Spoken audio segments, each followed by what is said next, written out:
Last week at Pocono, rains forced a 24-hour postponement of the race. But on Monday, what the fans saw was well worth the wait. The tricky triangle proved to be treacherous and tough for chase hopeful David Rudiman and rising star Marcus Ambrose. But it was a treat for driver Denny Hamlin, who returned to victory lane for the first time in over a year, while somehow dealing with the emotions of the loss of his biggest fan, his grandmother. This week we moved from the mountains of Pennsylvania to the lakes of New York.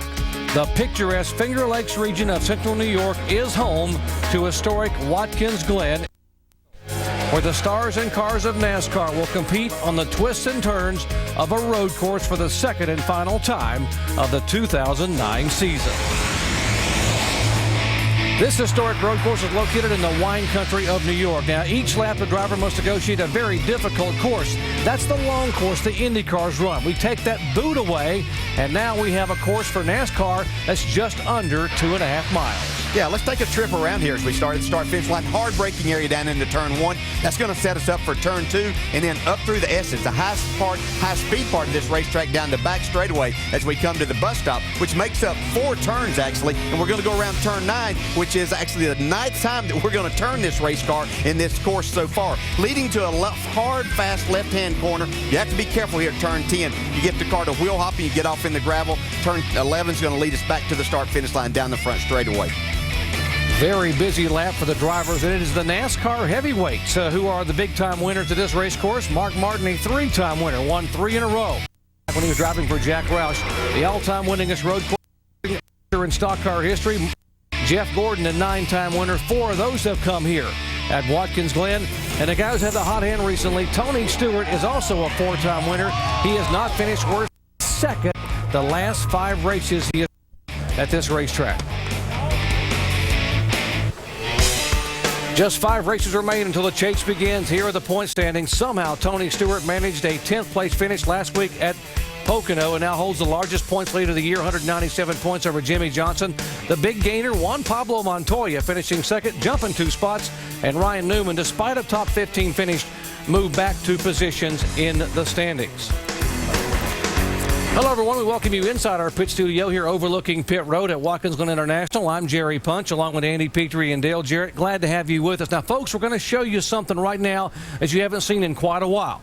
NASCAR Sprint Cup qualifying at Watkins Glen, because it has been rained out 4 times in the last 5 years. Now, let's talk about this racetrack. Mark Martin says that Sonoma is the Martinsville of road courses, but this place he calls the super speedway of road courses. Why? Well, it's about speed. Out in California, that track has got a lot of tight turns. They're close together. You never really get a lot of top speed there. But here, these corners have, sweep to them. You go down the after turn 1, you go down into the S's, which you can carry a lot of speed through there, and then it takes you onto a long straightaway. And then it just takes a lot of braking at the top of the hill to try to get into that inner loop.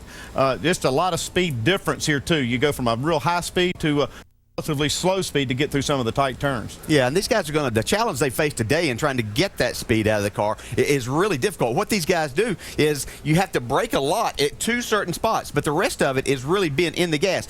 What's their objective date? Staying on the track. You want to get that speed. You want to challenge these corners in getting to those high braking areas, but you have to really be careful not to get the car. And that starts really in turn 1. If you mess that up, then you're in a lot of trouble for the rest of the lap. Indeed, and the driver who found out of speed last week won at Pocono finally after over a year. For more on Denny Hamlin, let's go down to Dave. Well, Doc, that emotional victory for Denny Hamlin told us a lot about him. First of all, the guy can drive with a heavy heart and an even heavier right foot. He won that race because he was the best car on the track and aggressively drove his way to the win at the end. But it also showed us that they have championship potential. You mentioned the long dry spell for him from victory lane. He's 5th in the championship right now. They were showing chase winning potential, but after winning last week at Pocono, they've shown the NASCAR world they can get the W and take it all the way to the finish this year. He rolls off first this afternoon. To Vince Welch.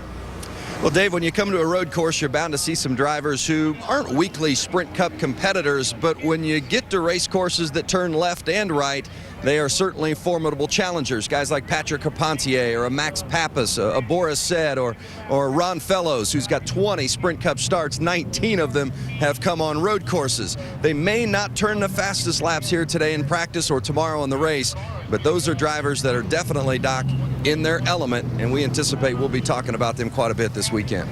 Thank you, Vince. Indeed, we will be. And we'll be talking about a lot of motorsports over the weekend. We've got lots to come your way. NASCAR Nationwide, NASCAR Sprint Cup action. We'll have happy hour in the Sprint Cup Series tomorrow at 1:30 Eastern Time on ESPN2. And, of course, live flag-to-flag coverage Sunday at 1 o'clock Eastern Time on ESPN, beginning with NASCAR Countdown and our host, Alan Bestwick. NASCAR Nationwide action. Final practice coming up next on ESPN2. Marty Reed will be jumping in here for me. And, of course, qualifying tomorrow at 10 a.m. Eastern Time on ESPN2. And then at 2:30 Eastern Time, NASCAR Nationwide Series action. That's always a great race to watch here at Watkins, Glen. And, again, Marty Reed will have the call for that one here at 2:30 tomorrow. And, of course, NASCAR Now today, 6:30 Eastern Time, wrapping up today's activities on ESPN2. We'll also talk about what happened in qualifying and what's going to go on in the Nationwide Series. And at 10 a.m. Eastern Time, NASCAR Now on Sunday, presented by 5 Hour Energy. We'll come back with qualifying in a moment. Hi. I hate my phone. What do? This is crazy. Let's run a free upgrade check. See if you're due for a new smart. Don't I need to go to my carrier store for that? No, you don't have to. Those ad plans on all the major networks. Okay, well, is travel possible? Yes, I am from the future. Phones, plans, and advice from thousands of people eager to help. We dared Ted to try Long John Silver's new Baja Fish Taco. Sounds weird. Loosen up, Ted. It's just Long John Silver's famous fish and crumblies topped with Baja sauce for only 99 cents. New Baja Fish Tacos from Long John Silver's. Delicious. Sounds weird, tastes delicious. I don't know how you got on this lot, blind man, but you're not leaving without a car. There you go. Some guys have the goods. I think I made it. And he wants to pay in cash, neatly packed in this canvas bag. That's a bank bag. Some guys don't. The goods. Live hard, sell hard. Rated August 14th. If you think all batteries are the same, consider this.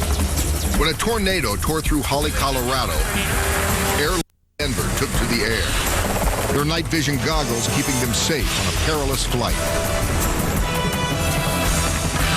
And powering those precision goggles is the only battery Air Life trusts. Duracell, trusted everywhere. Look for new Duracell Ultra Advanced, now with even powered. ESPN Sunday Night Baseball. The rivalry returns to the Bronx as the AL East race heats up. The Red Sox welcome new addition Victor Martinez as they charge into the Big Apple looking to continue their early season dominance over the Yankees. That ball is belted deep into left field. That ball is gone! Meanwhile, the Bronx Bombers carry their hot bats into August with Jeter, A-Rod, and Teixeira leading the way down the stretch. Sunday Night Baseball presented by Taco Bell. Red Sox Yankees, 8 Eastern on ESPN. NASCAR Sprint Cup qualifying is brought to you by Best Buy. Thousands of people eager to help. Best Buy. Buyer be happy. Got a shot of beautiful Lake Seneca there, just down the street here from where we are at Watkins Glen International. The drivers headed to their cars. Kevin Harvick, Jimmy Johnson. Both those guys very good road racers. Harvick has won here in the past. Jimmy Johnson, to the surprise of many, has never won on a road course. Hard to believe, as good as he is everywhere else, that he's still looking for that first road course victory. Well, yeah, it took Dale Earnhardt Sr. a long time to get his first road course win, but he was always competitive at the road courses, as Jimmy Johnson is. It's not like he's not good here. He just hasn't got that victory yet. Last week's winner, Denny Hamlin, boy, what a weekend it was for him. He got caught back in traffic, had to make his way through, and not without some controversy. We saw that contact with David Rudiman, who bounced off Marcus Ambrose, and David Rudiman a little unhappy this week with Denny Hamlin because of what it did to David's points possibilities. Let's go down to Vince. Well, Denny, coming in after an emotional and a successful weekend last week at Pocono, how do you feel here at Watkins Glen this week? Pretty good. It's been a good track for us over the last few years, and you know, we've had real good solid finishes here. We never really had a race-winning car, but we've had a car that could at least contend with those guys in the top 5. So this weekend, our car's got plenty of good speed in it. It's going to be tough though. Just coming out in a Nationwide car and running a few seconds slower, and then I got to come and be the first car out in the Cup. If I can just back up what I ran in practice, that'd be a huge feat for myself. Denny Hamlin, he'll roll off first, Doc. He was second in the overall practice session. He's trying to get down to the cars, and as you heard Denny say, the Nationwide cars just finished qualifying, and they will have practice that will be coming up after us. And so, indeed, they are going to make an adjustment. NASCAR, because these drivers had to be in the Nationwide car, are going to roll Juan Pablo Montoya off first. They give him 5 minutes, too, on the clock. It didn't look like Denny was in much of a hurry, though, did it? No, I'm sure it takes a little time to get your thoughts and also to go from that Nationwide car over to this Cup car, because they drive totally different. You don't have the downforce in these Cup cars that you do, so I'm sure your braking points and all of that, and the speed that you carry because of the horsepower is totally different. So I'm sure he's taking his time thinking about it a little bit, and he also really probably didn't care about being the first car out there. Yeah, let somebody else go out there and test the racetrack. Although it's in great shape, we've had perfect weather, and they just finished the Nationwide Series practice. Right here, these guys probably won't push their car too hard on this warm-up lap because they don't want to hurt the tires. Juan Pablo Montoya had a good weekend last week, and that's a pretty good memory, finishing second at Pocono. But this is the all-time great memory right now for Montoya, his 17th career start. Back in 2007, he came from 32nd starting position to get to victory lane at Sonoma. His first and to-date only NASCAR Sprint Cup victory. And the last 10 starts there in this series have been very good for Juan Pablo Montoya. So much consistency. You see what he's done in the point standings. And last week, guys, for the first time this year, a top 5 finish. I mean, you can just see it coming. He's going to get a win. It's going to be soon. This would be a great place for him to do it. You know, this team has just really gelled well. I talked to Tony Glover, the team manager. I talked to him quite a bit, actually, and he says that they feel the best they've ever felt about this 42 team right now. They stay a little loose off of turn 1 right there. That's a fast corner. Even though you get down, some of these guys will get down into first gear, you still carry a lot of speed. You have to get back to the throttle actually before you get to the apex of the corner. Another fast part as he comes up through the S's, but it looked like his car was a little bit on the free side. He finished 4th here last year and led 2 laps, and surprisingly, this is not the car he ran here a year ago. His teammate has the car. And they were telling me in the pits that they decided to refurbish an old road course car and bring it here after they tested it at a couple of other racetracks. Yeah, you can see he didn't really get through the chicane. He got off as he entered there. He kind of got up on the curbing, and it shot him off a little wider than what he wanted to be in the center of that. So I think that's probably going to hurt his time a little bit. And it's so critical to hit every one of these corners right, because you only get 1 lap of qualifying here. You don't get 2 like a lot of places we go. You can't make it up on the next lap. It makes it tough. At all the other places we go, you have 4 corners to negotiate. Here you have about 11 times you can mess up or have that opportunity to do as he takes the checkered flag on his lap. He ran a 71.85 in practice. That is slower. Yeah, a little off of his practice time. Just like you said, Dale, a few places on the racetrack he wasn't very good, and that being loose off turn 1 didn't help. Yeah, and a lot of places we go, you know, the ovals that you go, if you off a tenth or 2, you know, that's quite a bit. Here, it's nothing to lose a half a second in just one of these corners. Let's go down and visit with the champ, Dave. The reigning champion, Jimmy Johnson. And I understand that you and Juan Pablo were sharing a few speed secrets today in the garage area. Is that right? Yeah, we were chatting a little bit about our braking point and into turn 1 here, and oddly enough, he went by and he told me he was lifting down here at this light, but he looked a little short, so I don't know what the deal was there. Maybe you could revise his speed secrets. I know next time I'm going to change what I say to him. No, we had a really good practice session, had fun testing, did a tire test, and spending some time with Juan and some of the other guys over the week at Dover, and then we're just catching up on some golf and talked a little bit about the cars. And my car's been really good and fast. Put tires on it and didn't have the speed that we wanted on stickers, having a little trouble in the braking zone with stickers, but I think we understand why. We can lay down a good lap. This guy's been working hard on the slowest car, and it's got a lot of speed in it. Jimmy, talk about last week and recovery and how you guys bounced back and really salvaged the day at Pocono. Yeah, we did. We were fortunate to get the cautions, and there were so many cars on the lead lap that we were the lucky dog each time. So we got back on the lead lap. I got inside the top 10, a little aggressive and pounded the wall off at 2, and that really hurt our progress, and I lost a couple spots after that. But really a great fight from the race team. I mean, these guys never give up, and the slowest car always finds a way to the front. All right, we'll let Jimmy go get to his car. Paul Menard taking the green, guys. Thank you, Dave. We mentioned Jimmy Johnson. He was 7th overall in that practice session this morning, and still didn't have the car exactly where he wanted. Well, one thing he was talking about, he had trouble on stickers, and one of the problems that you have trying to run a fast lap on new tires is that right front tire locking up getting into turn 1 because it's not really up to temperature as good as you want it, and you're asking it to do a lot. You're asking it to really slow that car down, and sometimes they'll slide that tire. And if you slide it enough, you can put a flat spot on it that will actually ruin the rest of the lap. Now, what's locking it? The brakes are locking because the car doesn't grip the corner going in? Yeah, you're going in that corner and you're braking it extremely hard and you're turning at the same time and unloading that inside tire. And once you unload it, then it allows it to slide.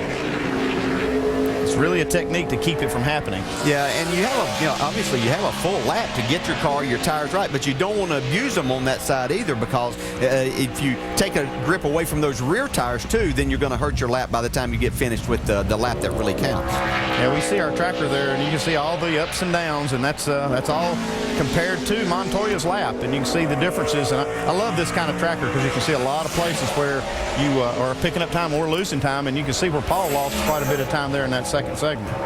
Yeah, this is really going to be interesting as you saw those 4 different trap that we have here to find the speed and compare these guys, and you can see Paul's off just a little bit as to what Montoya ran. He's about 3/10 slower than what he ran in practice this morning. In fact, Paul Menard's best qualifying effort was here a year ago. He started 27th, so he has not exactly had the best of luck here, just still trying to get his road course legs under him. His first Cup race was here on a road course. He drove for me in his very first Cup race, Paul did. So he slowed down. And finally, Denny Hamlin, last week's winner, has made it to his car. He must have my kind of speed the way he got there in such a hurry. Let's check in with Juan Pablo Montoya. Vince. Juan, first one out in qualifying. How was your car during that run? Well, I thought Chevy was okay. Being the first one out, it doesn't help. We're actually not the first one out. I don't know why Denny conveniently being the first one out was late. So it kind of sucks, but it's what it is. Was the car to your liking? No, we missed the setup a little. We were a lot better in practice. But Juan Pablo Montoya. Doc. He did not want to be the first one on the racetrack. Made no bones about it. Here's Denny Hamlin on the track after that win last week. His first victory in 50 races. And Denny has a pretty good record here. He's been here 3 times. He's got 3 top 10 starts and 3 top 10 finishes. Yeah, I don't know that we look at Denny Hamlin as somebody we say, okay, yeah, he's a really good roader. He's very solid on these road courses. He does a great job. He keeps his car on track, and he comes out with the finishes, which is what you have to do. Once again, this is a high braking area. This first corner can really make or break your lap. If you can nail that corner, see Denny's a little bit wide there. He was able to carry speed, but you really would rather keep all 4 tires left there. Yeah, you can see that first segment right there. He is better than Juan Pablo Montoya, and we talked about how he was loose off that corner and lost some speed. And you can see that speed will carry all the way up through the S's and up through this back straightaway. Yeah, this to me, he had a teammate at Joe Gibbs Racing for his first couple of years, and Tony Stewart, and that's where Tony Stewart always beats people up through the S's. I know they were up here testing, and I'm sure that Denny Hamlin learned a lot from Tony in making speed there. Man, look at this right here. He's really beat Montoya through this corner, turn 9. Down this straightaway. This is a short straightaway. Yeah. Some guys will actually even not quite get high gear here. They'll be in 3rd gear, and they run it as far as they can. They hard brake into this corner. And you got to be careful not to wheel hop. If you ever wheel hop right there, you're going to wind up in that gravel to the right there. Yeah, this car looks really, really strong. Denny being very smooth with the throttle and the steering wheel. Denny making our tracker look like an Etch-a-Sketch. He's going up and down and up and down. And great job by Hamlin. He was 2nd quickest overall in the morning practice. Good lap. Wow. 71.653. That is actually a little bit slower than what he ran in the practice, but certainly good enough right now to make him fastest among the 3 that have gone out. He said if he could run and match his practice speed, he would be happy after running the Nationwide car. And having to jump out of that car and right into this one is pretty difficult. Yeah, and I'd have to say that the track is probably slower. We've seen everybody slow down. It's heated up even more, even though it's not extremely hot here today. But you've also had other cars out there putting, rubber and oil and everything else down on the racetrack. The other thing is it seems like, sticker tires are good, but it seems like if you can run a lap or so on them that you can get I don't know if it's a driver rhythm or what it is, but it seems like you can just run a little bit quicker as you go. And the fuel load. They're qualifying now with a full load of fuel, and that's obviously not as desirable as you would like. And in practice, you can run the cars lower on fuel. Here's Bobby Labonte, the 2000 Series champion, and boy, what a lick he took last week at Pocono. Got a little tap from behind, and that car just slammed the wall right at the point where they're running about 200 miles an hour. Yeah, I think, and we're coming back to a place he took a hard lick at the end of the race last year, so he'd like to forget both of those if he could, but Bobby stays in good shape, so that allows him to get back in the cars and be okay and continue going. He ought to have this road racing down pat. He's run 33 road course races in this series. Got 11 top 10 finishes. His best finish on a road course, 4th out at Infineon back in 2000, the year he won the championship.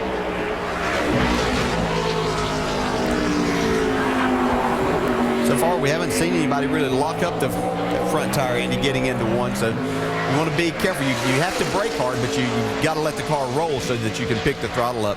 Very fast part of the racetrack right here, too. I always felt that this was where I felt speed more because you're turning the car right and left. You're picking up the one tire and then the other one, but you have to stay in the throttle. And then on top of that, you got to shift gears. And you got those guardrails standing up on each side. Well, he was hanging on trying to get that one low down and get it in the bus stop. Well, you try to carry a lot of speed in there. I think Robbie Gordon's one that kind of showed everybody how fast you could get in there when there was a big high curbing there to start with. They kind of evened that out a little bit now, but you really try to carry your speed in there and see if you can get that car to stick, straighten it out as much as you can. Looked like Bobby carried a lot of speed through it, but he wasn't able to really carry it on the exit. Left-hander, which is turn 10. He'll head for turn 11, come underneath the bridge and take the checkered flag. In practice, Bobby was 35th. His best lap, a 72.851. Let's see if he can beat that. He beats it by just a sliver. That still puts him 4th overall, and DJ mentioned Robbie Gordon, who couldn't wait to get back to this place. Dave. And Robbie Gordon stands by with one of the more unusual days here at Watkins Glen. What happened to your transmission? Well, kind of a freak deal, you know. I would say bad casting from the casting manufacturer, but the top of the shifter broke off it. It's nothing that Mid-Valley guys did. It's just something happened maybe in the process of casting that part. But you know, it was very porous underneath there, and went down the back straight and went to go grab the shifter, and it wasn't there. You really grabbed it? No, I went to grab it. It vibrated. It cracked itself under vibration, not because I'm so strong and I ripped it off there. You know, our car's good. We've done a couple qualifying laps. I know we only ended up like 15th in practice, but you know what I saw out there is the track seemed very, very loose to me for a one-lap run. In qualifying, you only get to do one lap. So I think a lot of those times that were posted on the board were 2 consecutive laps in a row where the tires were really good coming to the green. Here with fresh tires, we're going to have to get some grip in the thing before we come to the green, and hopefully we've got enough that we can have enough grip to get up through the S's wide open. All right, and one of the good news things in this story is they did get some laps after they replaced that whole transmission. Vince? We spoke with Denny Hamlin just a few moments ago before he went out for his qualifying run, and he said, curious about how the car is going to be or how you're going to be after jumping from the Nationwide car straight to the Cup car. How was that difference? It's a big difference. You know, you know, someone that didn't run Nationwide probably could have run maybe a 20 there or something like that, 11:20. So, but it's, you know, I'll take that. I said anything in the 11s I'd be happy with, just because it's very tough going back and forth. The two cars drive so differently. Robbie Gordon was just talking about the track conditions with one lap compared to maybe a couple of laps back-to-back in practice. How would you assess the track and the way the car gripped? Yeah, I agree with Robbie there. I think it's a little bit tougher to back up your time when you just got one lap. This isn't like an oval track where you can just kind of knock off that one great lap. This one, it's more about rhythm than it is anything, and you know, that's why it's going to be tough for people to back up their lap or even make it quicker. So for us to be within 3/10, you know, I'll take it. Yep. Solid run for Denny Hamlin here in qualifying, Doc. Vince, that's exactly what Kyle Busch would like to have as a solid run, but boy, he was screaming up the backstretch and almost got away from him there at the interlude. And he had a good run going, but he tried to get a little too much out of it and had the car extremely sideways, cost him a lot of time on the exit of turn 9. He'll come down and is going to be lucky to get this car in the top 3, and he is second. 71.992, so even with the bobble, well, he had a shot at maybe putting this thing on the pole. That was at least a half second. But we know he can be good on road courses. He won at Infineon a year ago, and he came here to Watkins Glen to see if he could sweep both of the NASCAR Sprint Cup road course races, and indeed he did. From the first starting spot by virtue of points, he led 52 laps and won it a year ago here at the Glen. Are you and your gray hair facing an identity crisis? My hair says experience. My hair says energy. Touch of Gray. The best of both combs away a little gray, never too much, just right. Now I look like I know what I'm doing and can still do it. Touch of Gray. The Craftsman cordless C3 line. 25 tools, 1 battery. Bring on the to-do list. Innovation, better value. Craftsman, trust in your hands. I don't have to tell you what athlete's foot is like. It's annoying. And you just want it gone. So I get rid of it with Lotrimin Ultra. It's so powerful it kills all major types of athlete's foot fungus. Nothing cures better.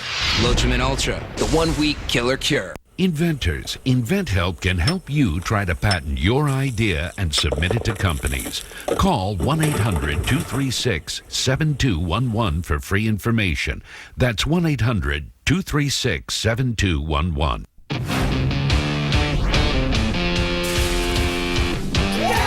This week, the celebrities take over the tables and rub elbows with poker's biggest names. I'm feeling a lot of love, baby. In the Ante Up for Africa charity event. Barkley, Damon, Affleck, and more. Can the stars outlast the pros? The World Series of Poker, presented by Jack Link's Beef Jerky. Ante Up for Africa, Tuesday at 8 on ESPN. Here come all the Raiders. Here it is. Snap. Spotted. It's kicked. That is good. Holy Toledo. Unbelievable. Absolutely impossible dream of a play. Touchdown Raiders. Where were you when? Whitley 5. Whitley won't go down. Where will you be? Watkins, Russell back. Come join the Raider Nation and be there when history is made. Call 1-800-RAIDERS or visit Raiders.com for tickets today. Through the years, many things pass from father to son, like Aquavelva Aftershave. Smells great, cools, firms, and tones. Cool. Aquavelva, men get it. Wake up your whiskers with Electric Shave. Electric Shave! Stands up whiskers for an up to 52% closer shave. Man, that was close.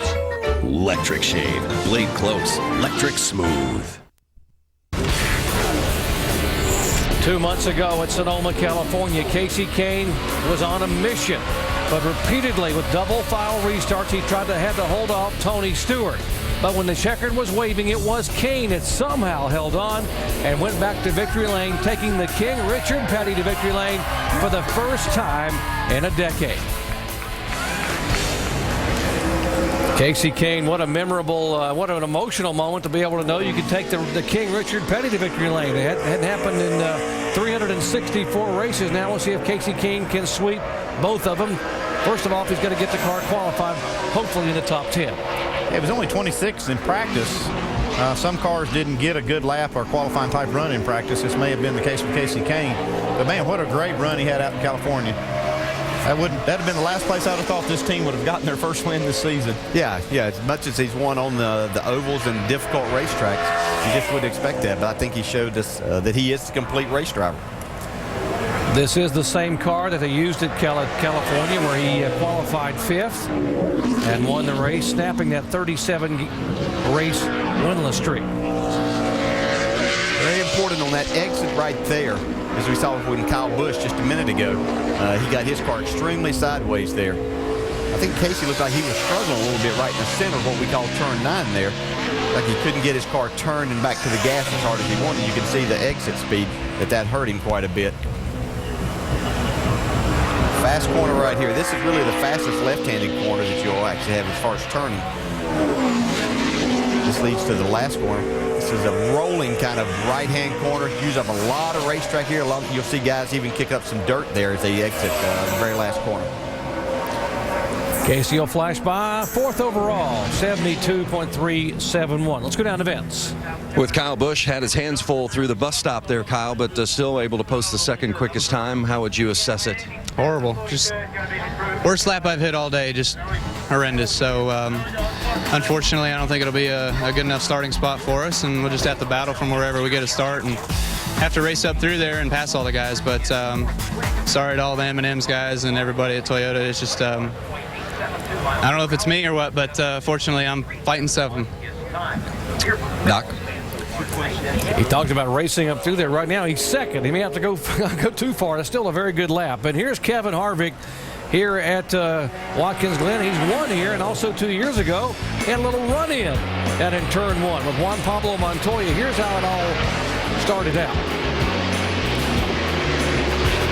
Montoya was trying to make a block on Truex, and he got into the back of him, and then Harvick became a part of it. Then they get out and agree to disagree, grab a little helmet, and get face to face. Little passion back and forth. Well, always two sides to every story. Or argument, disagreement, whatever you want to call it. We're going to have double file restarts. Yeah, you probably won't have anything like that. Yeah, you thought that was big. Yeah, that'll be mild. That'll be definitely be a little bit different this weekend. We'll see what Kevin Harvick can do. We mentioned he has been good on the road courses, particularly here where he has won.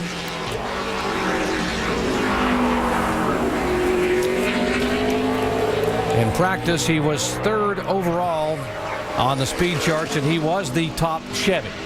And this is where these guys are talking about having some problems getting their car up through the S's, getting the grip. You heard Robbie Gordon say staying wide open. That's the key here. You hit high gear about right there, but you're in 3rd gear coming up through there, but you have to be wide open in that.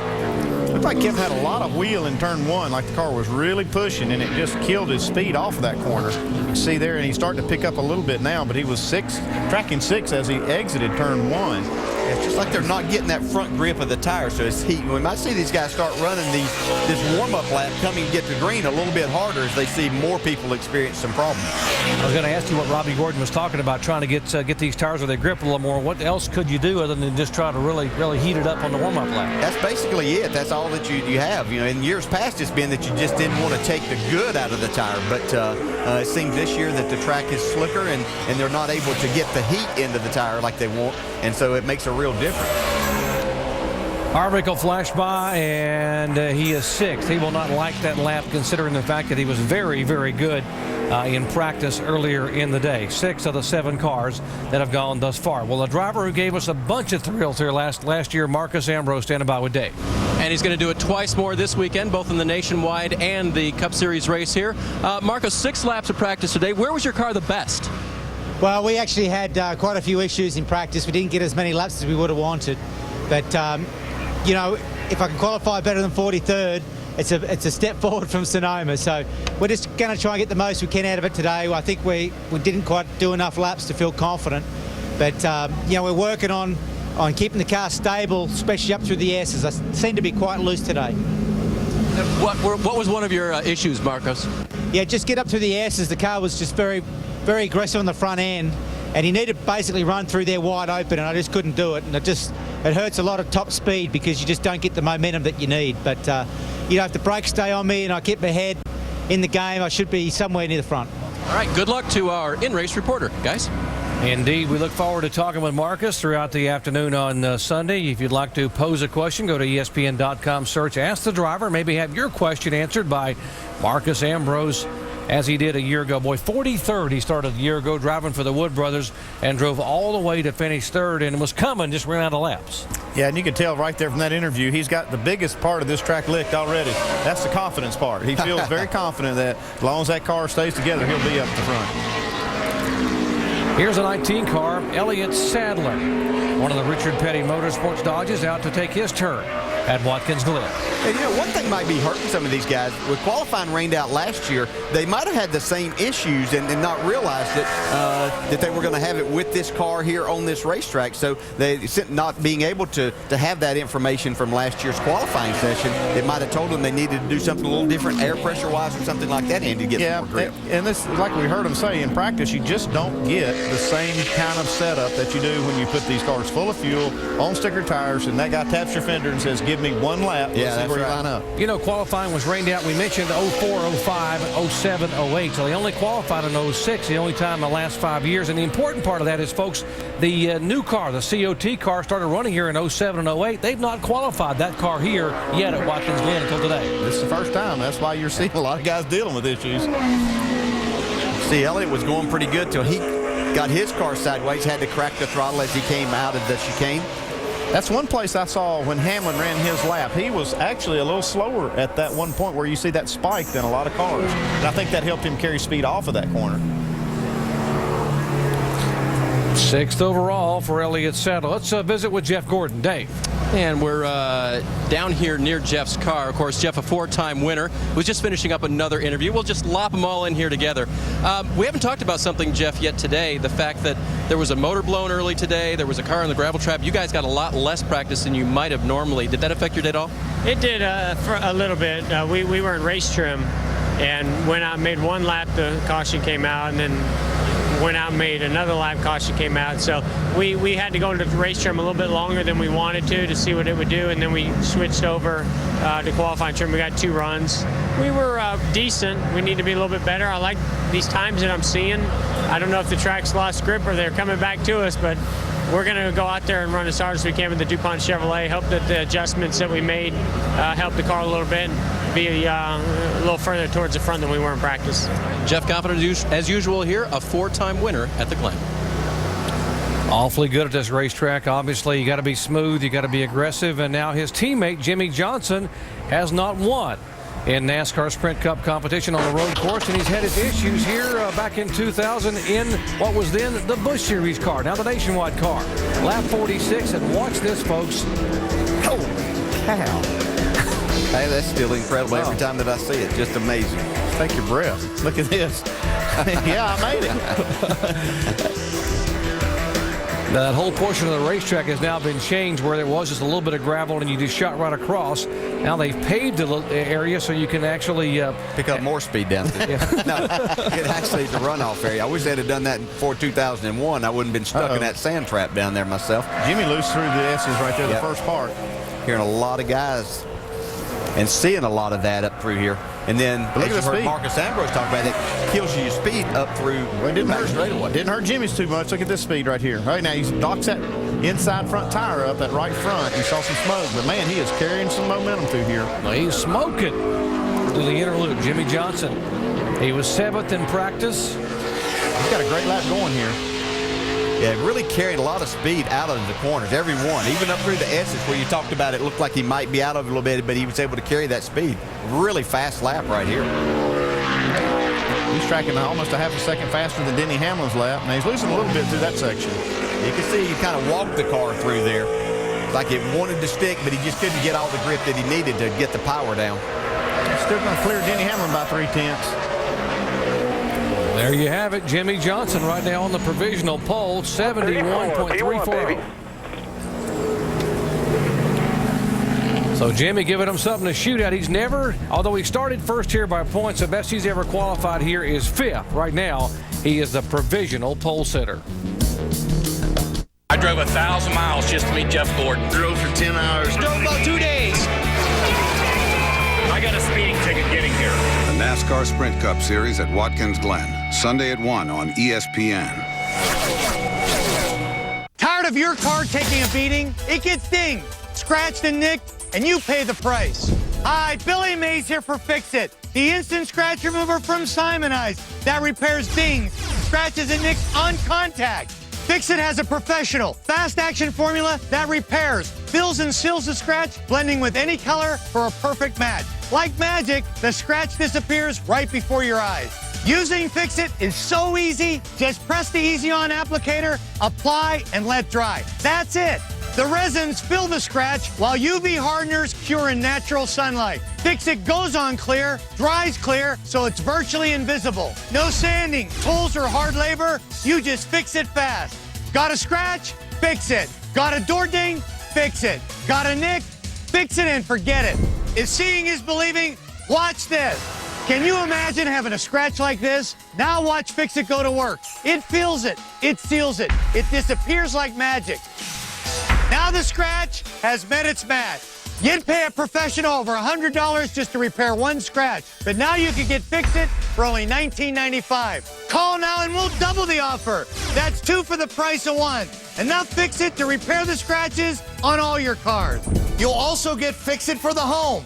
Scratch stovetop? Fix-It. Scratch refrigerator? Fix-It. It's the scratch removing superstar, and it's yours free. But call right now, and we'll send you the Simonized Turbo Vac, the car vac with the muscle to pick up any mess. A $30 value, yours free. We'll also include the microfiber polishing cloth, yours free. You get it all. 2 Fix-It applicators, Fix-It for the home, the Turbo Vac, and the microfiber polishing cloth. A whopping $70 value, all for only $19.95. Here's how to order. Call 1-800-709-5014. That's 1-800-709-5014. Don't delay. Call now. We invite you to join us for live flag-to-flag coverage Sunday at 1 o'clock Eastern Time, the NASCAR Sprint Cup Series from historic Watkins Glen International. Jeff Gordon, a 4-time winner. Tony Stewart, a 4-time winner. Mark Martin, a 3-time winner. Kyle Busch won it a year ago. Can he get back into victory lane? So many stories to follow. Our coverage begins Sunday at 1 o'clock. This driver here, Robbie Gordon, also a winner here over the years. Back in 2003, driving for Richard Childress Racing, Robbie Gordon, the road course ace, now in a stock car, would come down and take the checkered flag. In fact, Robbie Gordon won both road course events in 2003 at Infineon and here at Watkins Glen. We heard Robbie talking even last week at Pocono how he was looking forward to coming here. He really gets excited about these opportunities at the road courses, and he felt like that he really gave the race away at Infineon. He kind of floated it into turn 1. And yeah, but he kind of got really wide there in 2, and that hurts you. You really want to be right against that curbing that's there. If you don't, it just throws you off in all the next corners that comes up here. You can see how much speed he's losing. I talked to Robbie in the garage area. He was very confident that he was going to have a good weekend here. We just joined our coverage. He told us at the beginning of this session that he lost a shifter. It came off in his hand. A casting cracked. And the transmission cost him some time in the morning practice session. So they've had to get that repaired and get back on the race course. We'll see what he can do here. If he's going to win on Sunday, he's going to come from a ways back to do it. He's going to have to employ a little strategy, and all of these guys now know the strategy. You can't, not like you used to when we first started that in. Yeah, everybody's picked the low fruit on that one. It's not going to be easy anymore. Everybody knows how to do it, and it's actually, if you don't know how to do it, you can get yourself behind in a hurry and not even know how you did it. Yeah, but Robbie's really good at passing too. He'll use his car and a few others too if he has to, but he'll be on a mission come Sunday. Now, right now, he is 9th of the 10 cars that have gone out to run thus far. Let's go down and visit with Jimmy Johnson. Jimmy, 2/10 quicker than his best practice time. Where did you find it? We had some trouble trying to make our lap on stickers. The lap that I ran in practice was on old tires, and we've corrected the problem, got the car much closer. I think there was a little bit of speed left out there, but we put up a good number for those guys to go chase down. So I'm real happy with this, the effort we put in and how hard the slows team has been working. It's going to be nice to have a good view for the front. Hopefully it's on that front row. Jimmy Johnson, he's not won on a road course yet in his career, but I think maybe got a real good shot at it this weekend. And this morning, Vince, Jimmy was in the media center, and writer after writer kept asking him, now, is your legacy going to be okay? All these wins you've had, but you've never won on a road course. If you don't win on a road course, will you still have a legacy as a champion? And I look at them and say, are you kidding me? This guy's won 3 in a row and won $46 million. And how many races the last 3 years? And Jimmy said, well, yeah, I guess it would be a little tainted now, wouldn't it? Okay, here's the fast cat from practice. Well, Kurt Busch has never won on a road course. Thought he had it won possibly at Sonoma back in June. He was running 4th in the late laps, and there was contact with the champ, Jimmy Johnson. And he goes nosing in the tire, he being Kurt Busch. Had to go to the back of the pack, and he drove his way all the way to a top 15 finish, but not a happy camper. No, it wasn't their only incident, as a matter of fact, this year. They've had a run-in or two, but kind of made things exciting. But Kurt was the fastest guy in practice, as Andy said. We'll see if he can back that up. He was a half a second faster than anybody in practice, and almost a half a second faster than Jimmy Johnson has run so far. So he's got the car to do it if he can just back up his practice speed. You can see now he's in the green all the way up through here. The last time we actually had qualifying at this race course back in 2006, it was this guy who sat on the pole, Kurt Busch. Yeah, he was the only guy in the 72nd bracket in practice. That's an extremely fast lap. He's going to have to pick it up just a little. You can see he was tracking okay. He's still close enough to strike, though. He's less than a tenth of a second right here. Still going the wrong way, though. Right here's a place you can make up a little bit of time to this left hand. Yeah, we saw Jimmy get a little bit loose right there, so does make up a little. Pick up a little bit. Okay, it's going to be close. If he can get off of here, it's going the right way. He's coming. Here he comes. Is he going to beat Jimmy Johnson? Not quite. Wow, thousandths of a second. Oh, my gosh. 71.348. And Jimmy ran a 71.340. How about that? Yeah, you can go amazing. You can go around 11 turns like that, and you're going to end up 8 1/1000ths of a second difference. That makes Jimmy Johnson feel pretty good about his lap now, though. Matt Kenseth, the next guy to go out to qualify. Now, Matt has not been known as a road course racer, but one thing Matt is known for is being fan-friendly. In fact, Matt, during the red flag a year ago, was just sitting in the car, and 07, I should say, and a fan comes over and wants the autograph. He said, you might want to wait till I'm done here. Let me finish the race, and I'll be happy to sign it for you. Well, you never know unless you ask. We always talk about how these drivers are accessible, That's what they say about our sport. That may be taking it to the extreme there. Yeah, turn 11 is a little too accessible. Let's see what Matt can do here with his qualifying laps.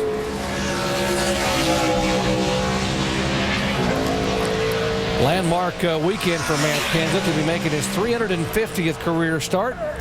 Started his career in NASCAR Sprint Cup back in September at Dover, Delaware in 1998.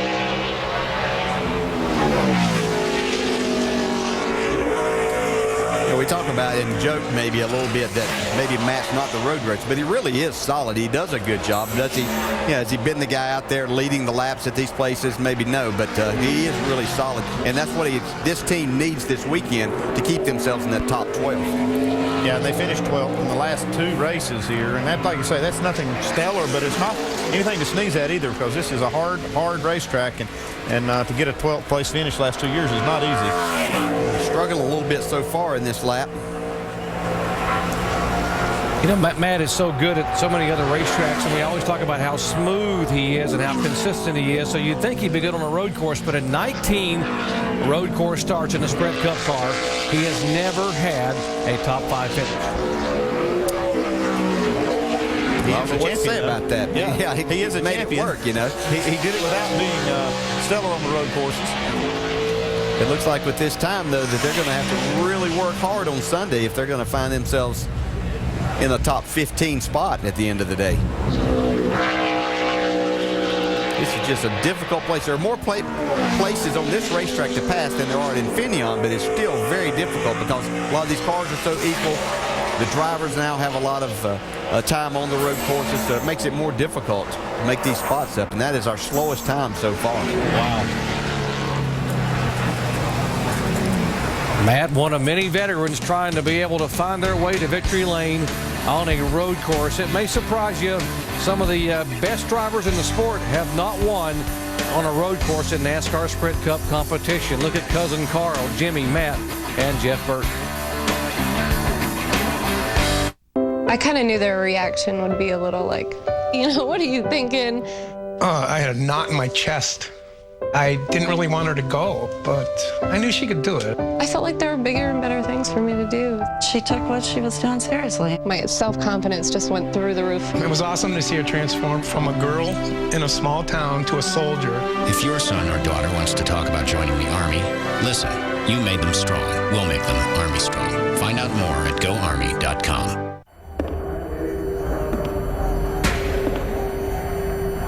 Some nights, you catch great cards, mix up your play, and completely control the action.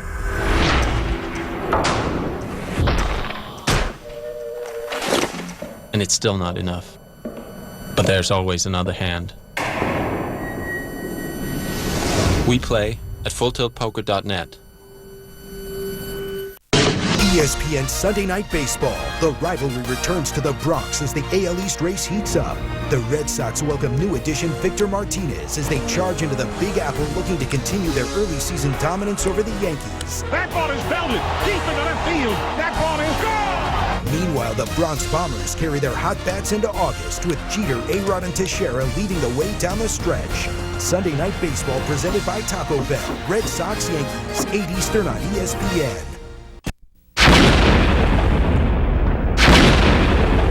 Night of Champions. Watch Spain and Europe champions FC Barcelona take on Chivas de Guadalajara on their 2009 U.S. Tour in San Francisco. Saturday, August 8th at 8 p.m. in Candlestick Park. Preceded by San Jose Earthquakes versus Columbus Crew at 5:30 p.m. For tickets, call 1-800-225-2277 or log on to sjearthquakes.com. Don't miss the greatest soccer event of the year. Want smarter home phone service at a smarter price? Talk to Comcast. We give you unlimited nationwide calling that offers you big savings over the phone company. Plus 12 popular calling features, voicemail you can check online, and call clarity that's rated #1. AT&T can't say that. And it's brought to you on America's leading fiber optic network for TV, phone, and internet. So hurry, get Comcast Digital Voice for $19.99 a month for 12 months, and get smarter home phone for less. Call now. Sprint Cup qualifying continuing here at Watkins Glen International. That is the 31 car of Jeff Burton on the racetrack. Let's go down to Vince. Well, Kurt Busch just said could have been better. What would have been better for you? Well, we could have stayed on track, or we could have gone off track real easy. So I felt like I just drove too conservative, and I didn't think we'd come up shy. I really thought we had a good car, and the crew gave me a great car right off the truck, and so I just feel bad I didn't deliver for the Miller Lite Dodge team. Very close, though, just 0.08 of a second behind the provisional pole sitter, Jimmy Johnson. Right now, it's two guys that haven't won a road course race on the front row, Jimmy Johnson and Kurt Busch. And, oh, by the way, they did have that little run-in out of California, so that could be interesting. That would be an interesting front row, wouldn't it? But we have a lot of guys to go trying to knock them off. We mentioned Jeff Burton is one of those drivers still looking for his first victory lane on a road course. His best finish in 31 road course starts came here back in 2001, where he finished second.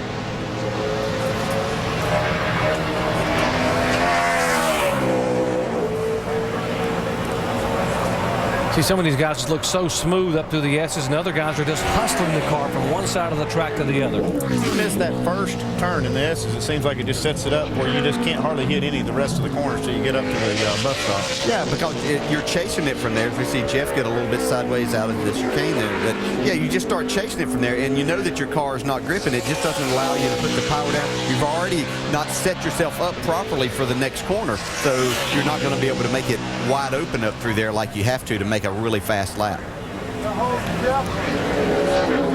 You're comparing him down to Jimmy Johnson, our pole sitter. Johnson ran a 71.340 second lap.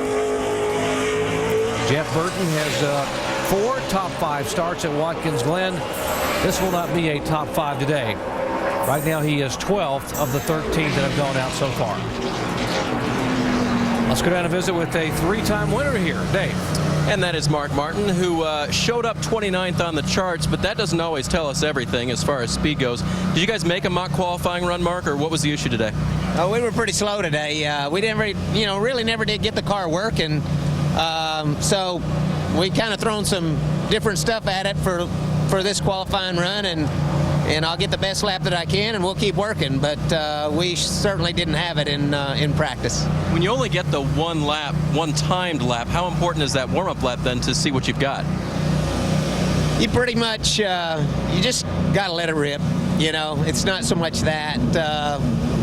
We just got to let it rip. I mean, that's what we do every time we strap in anyway. So I'll go out there and I'll get everything that I can get and try to get us our best lap that we can. And tomorrow we'll try to get it, dialed in and working where we can do some business on Sunday. All right, Doc, we're about 9 cars away from Mark's qualifying lap. Thank you, Dave. I got to believe Mark will be very good when that car goes out. He'll get it. He'll get her in the win. Mark will be up on that wheel. Here's a guy, Marcus Ambrose. We talked about the thrills he gave us here a year ago, back in June at Infineon. He started third or qualified third, had to go to the back of the pack because of an engine change and drove it all the way from the back at Infineon to finish third back in June. Well, he's shown that he has the talent and the speed to get around these road courses. He has the know-how. He really is. I mean, talk about smooth. When I watch him, it just doesn't look like he's hustling the car all that much. But then you look at the time or the spots that he makes up when he gets in the race, and he just does an incredible job. And I really think, well, this is looking pretty good so far.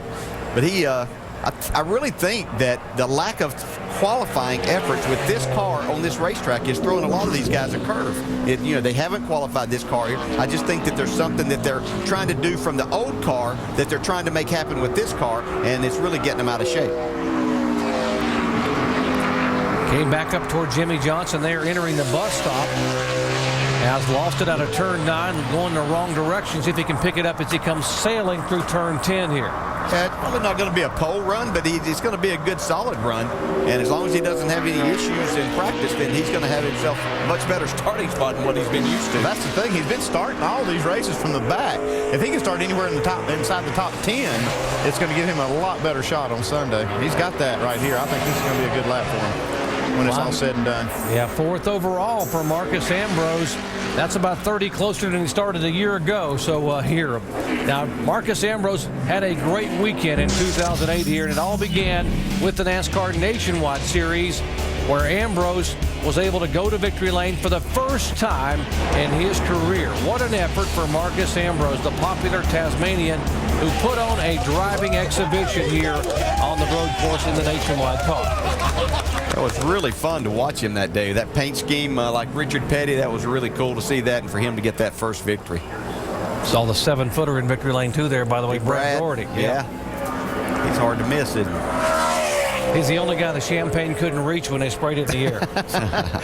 It got him in the kneecap. Here's Jeff Gordon. Andy will be here all week, folks. Here's Jeff Gordon out to qualify, the 4-time winner at this racetrack. And Mr. Smooth when it comes to Watkins Glen. He just gets the job done each and every time here. As you said, and that's the key, is he is really smooth. He worked really hard at becoming a good road racer. I think it goes back to he and Ray Evernham really put a lot of time into learning about racing on the road courses, getting the transmissions and the gearing that Jeff liked. And so they just continued to adapt that to Jeff's driving style. And that's what makes him so good and consistent. Jeff celebrated his 38th birthday on Tuesday. 4-time Cup champion. 82 career wins. He is 6th all-time on the win list. One more and it will tie him with Cale Yarborough with 83.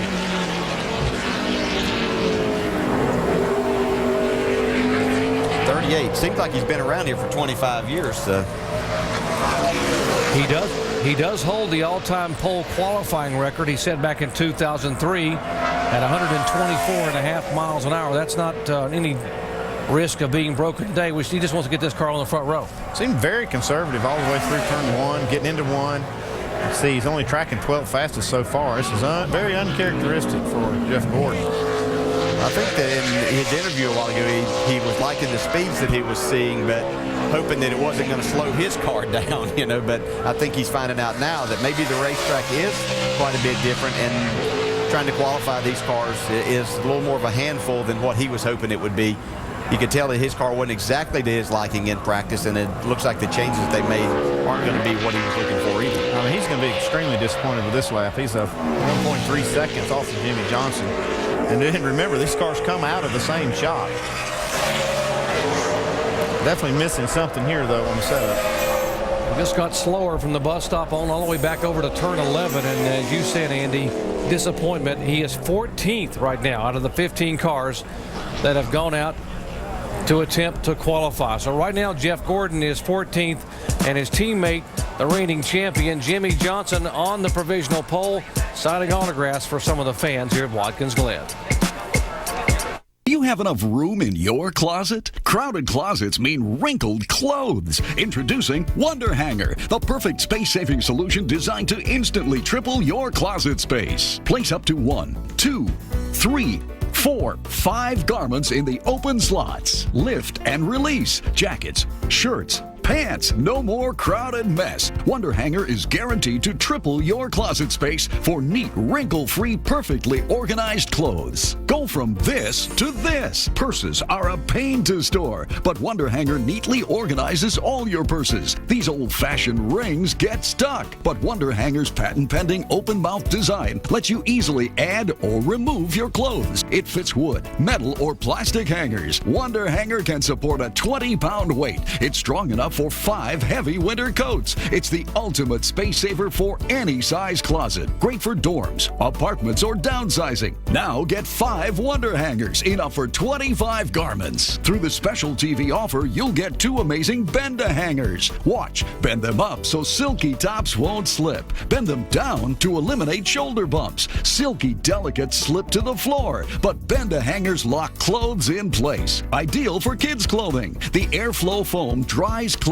faster. There's more. You'll also get the all-new stick-up light with 5 LED ultra-bright lights for instant closet lighting. Absolutely free. You get it all, just $9.99. We're not through yet. Call now and we'll double your order. And we'll send you a second set absolutely free. Just pay separate processing and handling. That's a total of 10 Wonder Hangers, enough for 50 garments. 4 Bend-A-Hangers and 2 stick-up lights. A $50 value, just $9.99. Save space and organize your entire closet with Wonder Hangers. Wonder Hangers come with a 30-day money-back guarantee. To order, call 1-800-505-0463. That's 1-800-505-0463. Call now.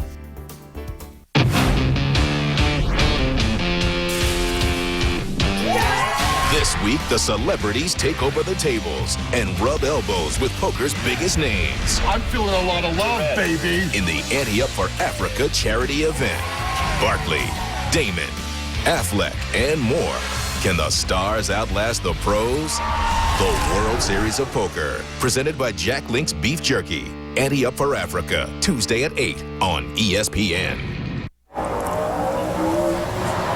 Qualifying ongoing here at Watkins Glen International. That 00 car, David Rudiman, one of the Michael Waltrip Racing Toyotas on the racetrack. And Rudiman, who was having a great run a week ago at Pocono, ended up with a very disappointing finish as he ends up sliding across toward the guardrail with just 10 laps to go. And that cost him 3 spots in the point standings, from 13th back to 16th. Yeah, he was really needing a good week last week because he knew that coming to Watkins Glen is more of survival mode for them. But that really hurt them last week. He was having a good, solid race and unfortunately got tapped coming out of turn 3. So he's going to have to really try to make something of this weekend and then continue on with some tracks that are pretty good for him coming up.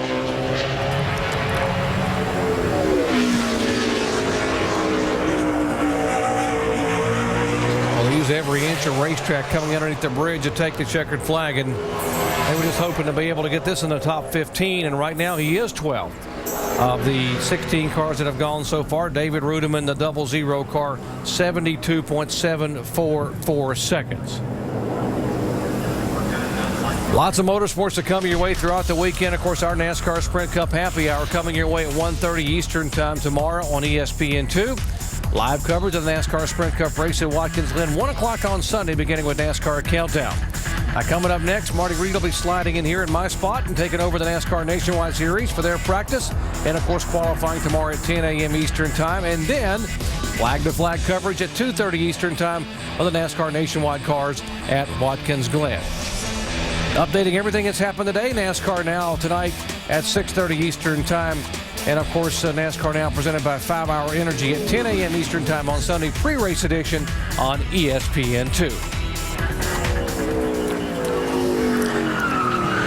You saw Vickers. Now, that right there is going to cost him a little bit. He skipped that inner loop or the bus stop.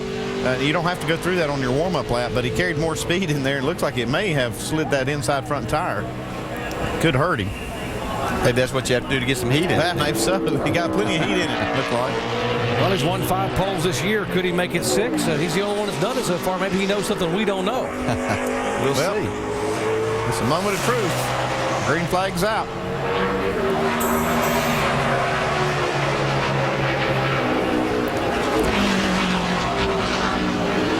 Oh, that's not good. But, man, he carried some speed over that bump, though. He had a handful getting in that corner. He actually didn't lose as much time as I would have thought, but he's paying for it now.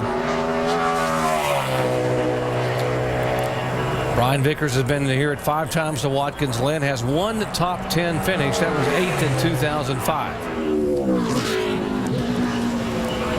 So what he does here on the bus stop. I always knew that was an option that you could do that, but I like going through that chicane. Even though you might not have gone full speed, it just gave you the feel of what you needed in the car, to me. And but Brian thought he'd try something a little different. The car is just not, the back end's not stuck very well. You see, that's what happened as he got into turn 1 and then as he exited turn 9 there. He is attacking the racetrack. You can see he's really trying to get the car to do what he wants it to do, and just not hardly cooperating. That was close there. There's not many people. Yeah, 2 people that come to mind that can really, and they're normally very smooth, but when their car isn't very good, Ron Fellows and Boris said to me, if their car's not exactly what they want, they can hustle it around and do. If your car's not very good, you're going to have a tough time making something happen with it. And it's almost like the harder you try, the slower you're going to go. So 10th overall for Brian Vickers at a 72.677. The 5-time pole sitter, not bad considering the fact that he heated up those tires on that warm-up lap. We are at Watkins Glen International. We told you it is a 2.45-mile course. Now, there's a very large road course here. And, of course, the whole course involves the boot, which normally the Indy cars and the Grand Prix cars ran over the years. NASCAR only runs the short course, which is 11 turns and just under 2.5 miles. Yeah, as our car makes a lap here, just go around here. We're going to get over here to see up the back straightaway to our bus stop here, out of turn 9. Then we talked about this straightaway here, going to turn 10. You have to be careful right here, not to wheel hop, get yourself off in the gravel, because you can get stuck there, as happened earlier today with Clint Boyer.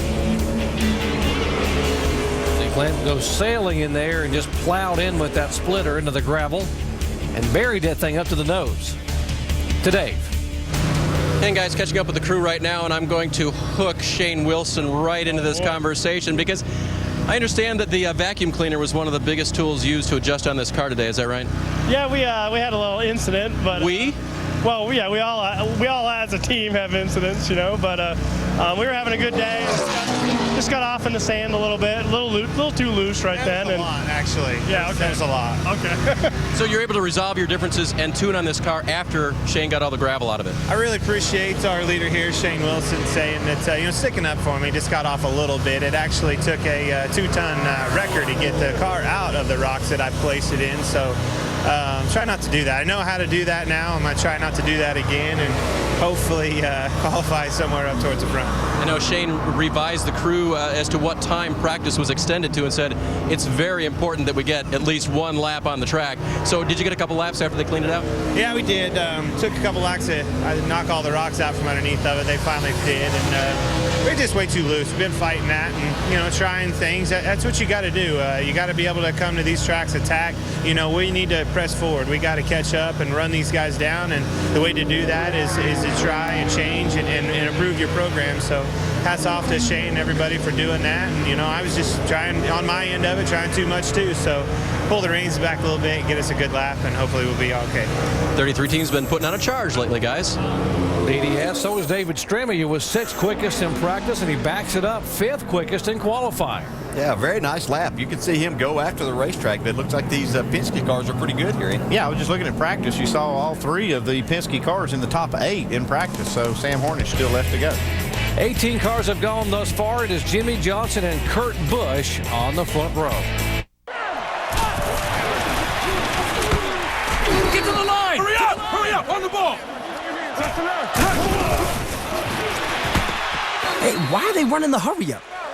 Because the demo's almost over. What? I ain't even broken a sweat yet. I haven't even taken a pick back to the house yet. It only takes one, baby. Better be this one, because it's the last play. A demo doesn't have to be a 2-minute drill. Pre-order Madden NFL 10 and get the exclusive Super Bowl 43 rematch demo with 5-minute quarters. GameStop. Power to the players. Rated E for everyone. On DVD August 11th. I told you, I don't play sports with women. Look, man, you owe me. Ow, God! This is my nightmare! You okay, man? I always knew it would end like this! I Love You Man on DVD and Blu-ray August 11th. I'm sorry! The Craftsman cordless C3 line. 25 tools, 1 battery. bring on the to-do list. Innovation, better value. Craftsman, trust in your hands. 8.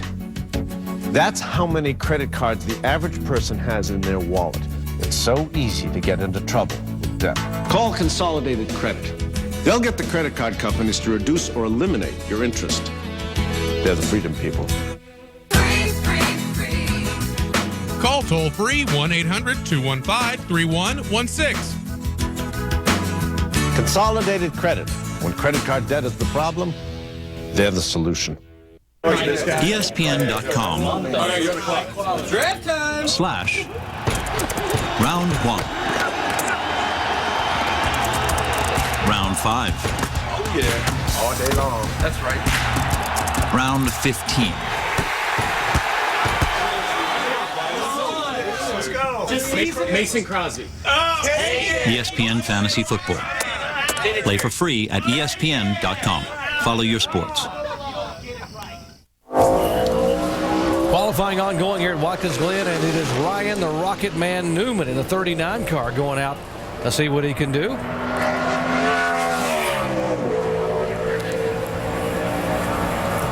Ryan, another one of the drivers looking for their first victory on a road course. If anybody will hustle it around the racetrack, this guy will do it. Get the job done on these road courses. You talk about a guy really good with the throttle, really good with the steering wheel. That's what makes this guy. You can see a little trouble right there. Carry just a little bit too much momentum. That's a tough corner right there. It looks like it has banking, but it's almost like it just forces you out on that corner, and it's hard to stay right where you need to be. Yeah, and these cars really lay over in that. It makes it hard. You're trying to power down and get out of there. You don't have the banking. It actually looks like it's off camera to you some. And then, oh yeah, by the way, you're going to have to shift into another gear whenever you get to a certain point. You don't want to over-rev the engine. That's where Ryan's kind of like his car started losing grip and continued that throughout the run, but still pretty good effort. That's a solid lap there. Yeah, much better than he was in practice. He was only 19th quickest in practice, but here again in practice, you don't know who was on a qualifying run and who was on what tires and what, but that was a very good lap for Ryan Newman, who has qualified 3 times in the top, or 4 times in the top 10 here, his best being 3rd back in 2006. Let's go down to Vince. With David Strimmy, as you noted, 5th quickest so far, and a lot of multitasking going on these qualifying laps, aren't there? There is, especially I've never done a qualifying run here at the Glen, and I've only run like 1 cup race here. So our ideal thing was this morning just run a lot of laps. We made 1 qualifying run, and then I put a lot of pressure on myself. I just got to hit my marks, and I screwed up a couple areas, but the track's a little less grip, but real happy with that in number 12 Penske Dodge. For a driver who doesn't have much seat time around here, what is the most difficult aspect of not just qualifying, but as you look ahead of the race on Sunday? Well, qualifying, you got to start in a good spot. And then I told Roy it's up to him to call the right race, because for myself, I don't need to miss shifts. I need to stay on course. But it's a difficult place, because if you miss one section of the corner, it screws you up for the next. And as a driver, you got to discipline yourself to just kind of calm down, okay, get back in your rhythm. And that's something I've been working hard on. We went to Road Atlanta and did some testing, and really Ryan Briscoe and Kurt and Sam have all helped me, and I give a lot of credit to them. David Strimmy, sitting good so far, Doc. Nice of a driver to give his teammates credit. He did a great job himself in the car, right now putting it 5th overall. Here's Jamie McMurray. Jamie, a former pole sitter on a road course. He did it at Infineon back in 2007. Jamie's had a lot of success at Infineon. It hadn't seemed to carry over as much here, but very solid road racer. See him trying to get his car to turn right there up through this is where he could stay in the throttle, but losing some time. If you missed the news involving Jamie last week, it was noted that his sponsor going to be on the 17 car of Matt Kenseth in 2010, and Jamie's been given permission to be a free agent and sort of looking around and see what's available for him in terms of driver cars to drive in next year. I'm sure he has some options out there. People looking for a talented and experienced driver too. Yeah, he said in the interview during our delay or rainfill on Sunday that he had gotten 3 phone calls, and 2 of them were really good rides. He has a lot of talent. It hasn't exactly ended up as victories in this series yet. Jamie has a lot of talent to drive these cars, and you just have to find yourself in the right position with the right people. That's what this is all about. That lap there is going to be 15 switches for him. He was expecting and hoping for a lot more than that, but I think a lot of these guys are getting surprised as they go out here and realize they might be watching and listening to others that are talking about the little amount of grip that they're having and the problems that they're having, but they don't believe it's going to happen to their car till they get out there and experience it. Dave standing by with a guy who very quick in practice, huh, Dave? He was. Casey Mears was 5th quick, got a lot of laps on the track, and but more importantly, it sounds like you got at least one good one in a mock qualifying run. Yeah, Jack Daniels Chevrolet is pretty good. We started off really, really loose, and the guys made some good adjustments, and got it pretty good right there at the end in race trim, and we made one qualifying run, and I thought there was more left in it. So, I know the track's getting hotter, and you got to be careful about what you do. You try to get more, and you end up losing. So, we go out there and just try to be careful, put in a nice solid lap, and hopefully we can be in the top 3 or 5. But when you're that close to the top, is it tough to remind yourself, go slow to be fast and do all those things you know you're? It is. I mean, it's so easy to overdrive these cars, and I think that the biggest thing you got to think about is not overdriving at one and making a mistake, and then obviously after that you got to get everything out of it. So trying to combine those two is pretty difficult. But the Jack Daniels Chevrolet is pretty good. I'm real happy with the way it was driving. Still a little bit free, and it looks like the track might be a little slicker. So we're gonna have to be careful with it, but I think we can have a good run.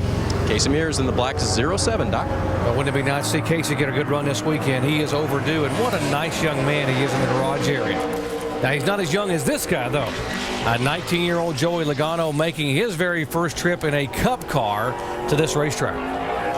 Yep, he's using more right there than what he carried a lot of speed, though. He wanted to. You see all the green right there where he carried the speed into the corner. Yeah, but now he's losing a lot as he tries to go around turn 2 and up through the S's. That cost him a lot of time. We heard Casey Mears talking about how the track might be getting warmer. It's actually cooled down 4 degrees since we started this session. It was 114 track temp when we started. We just measured it at 110. 4 degrees, not a lot of difference. It's fairly consistent through this so far. The air temp is still the same. But DJ, do you remember the first time you qualified a Cup car here? Yeah, it was tough. It's hard because as we talked at the top of the show of how fast it is, it's so much different than a lot of other road courses you go to. It was a blast. We didn't have that time. You can see him getting off here at turn 10. Yeah, he wasn't able to go. He was able to keep it out of the gravel trap, which was a good thing. But Joey just used up. He made this course about 3/10 of a mile longer than what it needed to be with some of his exits there. But he'll learn. But yeah, it's just a tough place, and but a lot of fun once you get some experience. And here's the best part: he has 90 laps to get experience on Sunday. Right now, he is 20th of the 21 cars that have qualified. Get 20% more cash for your broken, unwanted, or mismatched gold jewelry. Cash for Gold, the largest volume consumer gold buyer in the USA, is on an extended buying spree. Prices are still at all-time highs, and we still can't keep up with demand. So we've raised our goal $100 million and extended our deadline. Now we're out to buy $200 million in gold by the end of summer, September 30th. Send us any unwanted, broken, or mismatched gold jewelry right now. Call for a free prepaid envelope. Fill it with the items you want to sell, send it to our secure processing center, and get ready to count your cash. And to meet our new $200 million goal, we've increased our cash payout by 20%. Cash for Gold owns its own refinery. There's no middleman, just more cash for you. And now we're paying even 20% more cash. Call before the gold rush ends September 30th. Call 1-800-994-3464 or visit cash4gold.com. ESPN Sunday Night Baseball. The rivalry returns to the Bronx as the AL East race heats up. The Red Sox welcome new addition Victor Martinez as they charge into the Big Apple looking to continue their early season dominance over the Yankees. That ball is belted into left field. That ball is gone. Meanwhile, the Bronx Bombers carry their hot bats into August with Jeter, A-Rod, and Teixeira leading the way down the stretch. Sunday Night Baseball presented by Taco Bell. Red Sox Yankees, 8 Eastern on ESPN.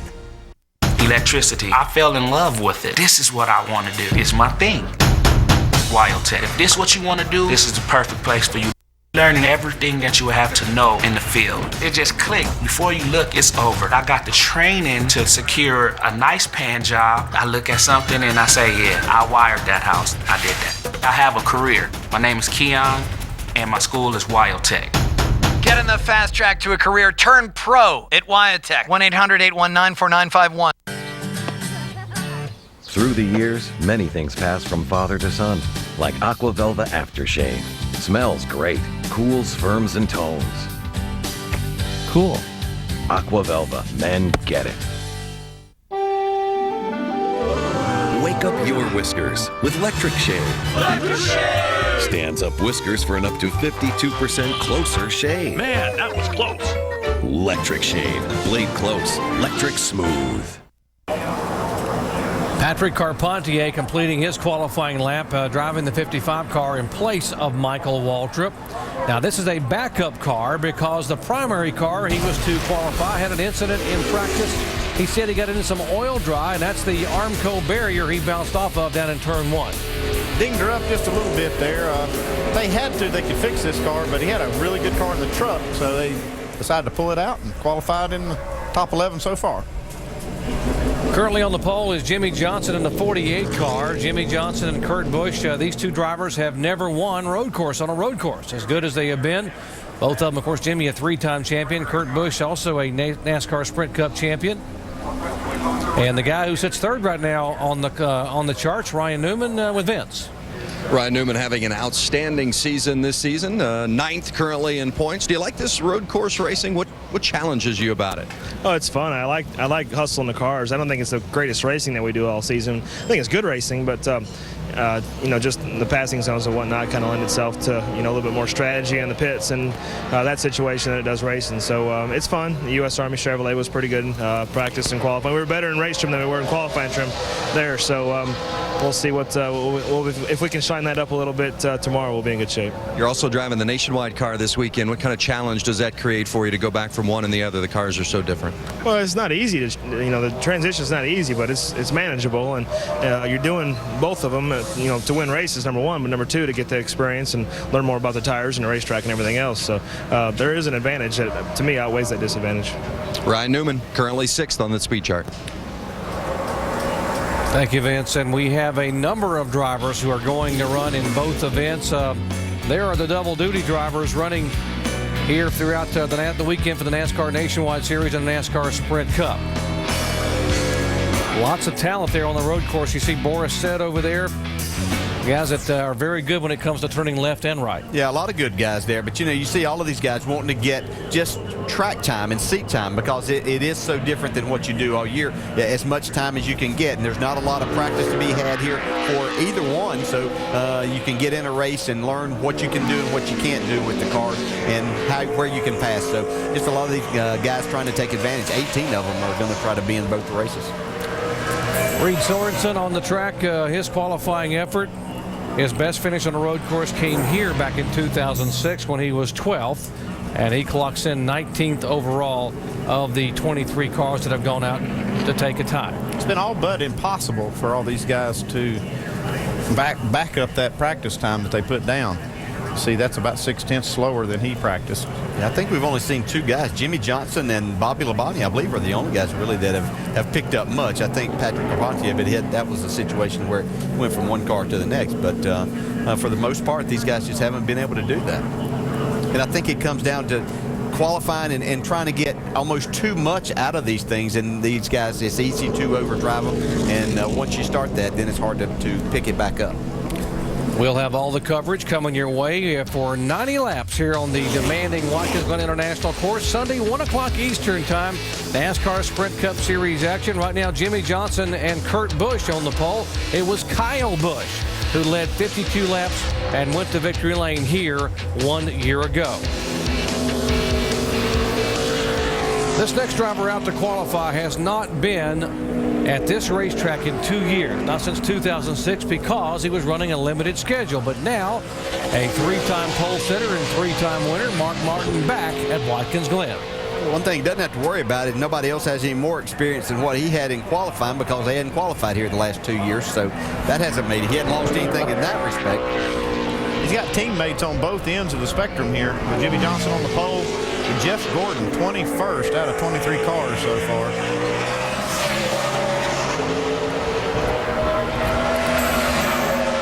Would you venture to say that Mark's going to be somewhere in between them? I would say that'd be a good bet.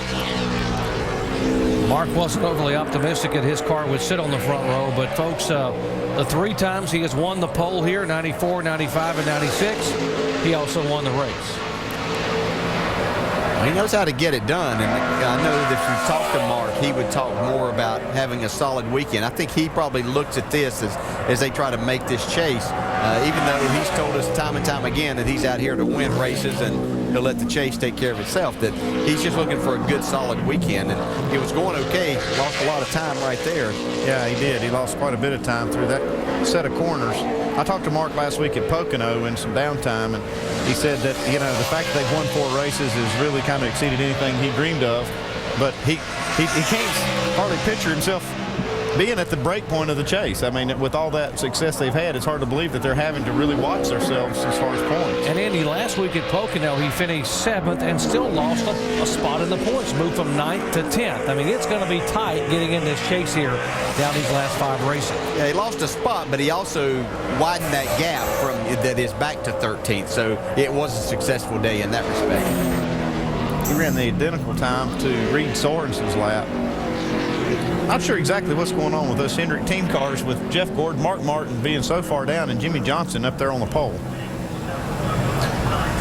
I'm sure they're going to have a little team meeting after this qualifying session. See if they can bring some of these cars back up to the top.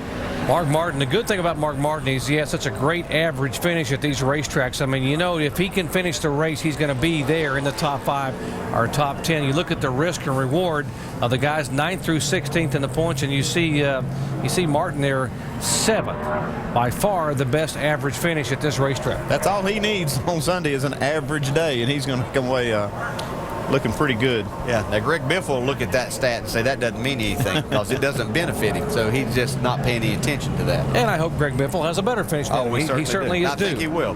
I agree. By the way, Mark Martin has 42 road course starts, 19 here, 19 at Infineon, and 4 at Riverside, California, if you don't count the one in the Roman Coliseum back years ago. Sam Hornish, both Penske cars that have run so far are in the top 5, so look for Sam to have a good run. He was up in the top 10 in practice, 8th overall. Yeah, coming off his best race in a Sprint Cup car last week, did a phenomenal job at Pocono. Boy, they were all pumped. I talked to Sam down in the garage area just about an hour before qualifying. They were excited about what happened at Pocono. Very excited about the fact that, as you heard David Stremme say, they took all the Penske cars down to VIR and tested and thought they really had learned something with the cars and with the drivers getting comfortable on road courses. So far, it's really showing that they've done their homework. It just shows that all of these guys can be good road racers if you give them the proper equipment. And look at Sam Hornish go up through the S's here. Man, he's got something going right here. The last time a Penske car won was in 1996 when they went on a road course with Rusty Wallace driving. A little bit loose, get into the bus stop. Wow, that's going to cost him dearly there. Man, he had a great lap. Oh, man, he is going to look back on this, and he is going to be sick when he sees that green. Oh, my goodness. He really had something going there. He is charging, though, isn't he? I was talking with him about what happened in the late laps at Pocono where he got past. He just charged right back under a guy and turned under him. He said he wasn't going to give up. He wasn't giving up there on the inner loop. Unfortunately, he lost a second or so there, and that's just going to cost. Actually, lost more than that. You can see he's 1.7 behind now, and he was pretty solid in the green. Yeah. So what could have been a front row start for Sam Hornish goes away in the inner loop, and Sam right now the second slowest car of those that have qualified, a 73-plus second lap. Yeah, and what we're going to see, let's watch the replay. He's carrying more speed up through here because it's probably the fastest lap that he's made. You can see the car getting loose starting with on the turn-in, and he's just not able to slow it down. You can apply brakes, but he's just in a terrible position. Got completely off the racetrack. Then it's just a matter of trying to salvage a lap at all. Tough break for Sam, though. That was a good run spoiled. But the good news is we'll get a chance to watch him come through the field on Sunday because he's got a good race car, and they are very comfortable about their race setup here for Sunday afternoon. There's the lawnmower, otherwise known as the splitter, on the front of his Dodge, where they mowed through some of that grass and gravel. They'll have some company back there, too. If you look at Jeff Gordon and some of the other ones, Jeff Burton, Mark Martin back there, too. So he'll have some company coming through the field. It just makes it tough as a driver because now you go back to your motorhome on Friday night and you're so just disgusted with yourself. You knew you had a good car. You know, you're disappointed that you've let your team down because they gave you a really good car. You'll get over it. He'll have a good practice session tomorrow and then just drive the wheels off of it on Sunday. But it makes for a long Friday night. And we will cover that practice session tomorrow, by the way. Here we'll be here to cover happy hour. Here's Martin Truex, 29-year-old driver that his best finish this year is 6th at Darlington. He set on the pole in Daytona in February. Hard to believe the last time Martin Truex had a top 5 finish was Watkins Glen right here 1 year ago. Definitely likes this place. I guess being close to home makes him race a little harder here and has a little more at stake.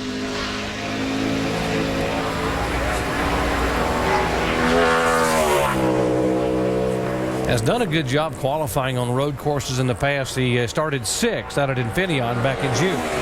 You'd almost have to rate this one of the, if not the most difficult track to qualify, wouldn't you, Dale? Well, I mean, it's certainly. I always thought that Infineon was the toughest place that I went to try to qualify, and I think the 2 road courses are the most difficult. But again, with these guys not having, I hate to keep bringing this up, but not having the experience of driving this car in qualifying conditions, I think really is having a lot to do with these guys knowing how far over that edge they can take it, and maybe changes that they would make to their car. Now, I'm sure that they'll have plenty of notes. We see out of turn 10, Martin really getting his car sideways. I think there's a lot to be gained from finally getting in a qualifying session here with this car. And to explain what you're talking about. Loose. Yeah.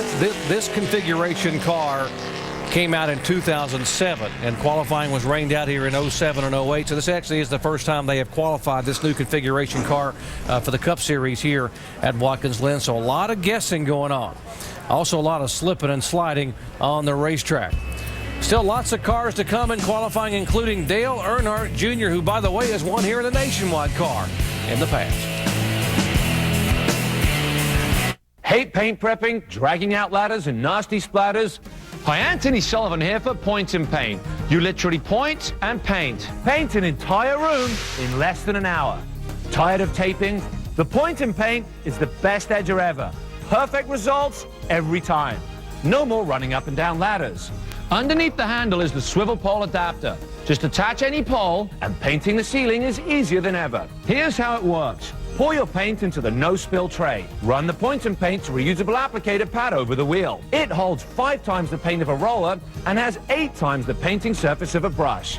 The very same pad works on both smooth surfaces and rough surfaces. And the best part? It doesn't drip. Paint ceilings with no ladders and no splatters. Glide along moldings, zip around corners, even paint circles around fixtures and fittings. The setback design keeps paint on the wall and nowhere else. Stain a door while it's still on the hinge. No runs, no brush strokes, just look at that beautiful finish. All these painting supplies can cost over $200, and you don't need them. Call now and get the Point and Paint for just $19.99. Order today and we'll even include the no-drip paint dispenser absolutely free. But call right now and you'll receive our free mini edger. It's great for intricate jobs and tight spaces and stuff you go crazy trying to paint. You get it all for just $19.99. But wait, we're still not done. We'll even throw in a lifetime supply of replacement pads for just the shipping and processing. That means complete Point and Paint system with a lifetime supply of replacement heads, all for just $19.99. But you gotta call now. Here's how to order. Call 1-800-865-3125 to order your Point and Paint for only $19.99 plus shipping and handling. Call 1-800-865-3125. That's 1-800-865-3125. Call now.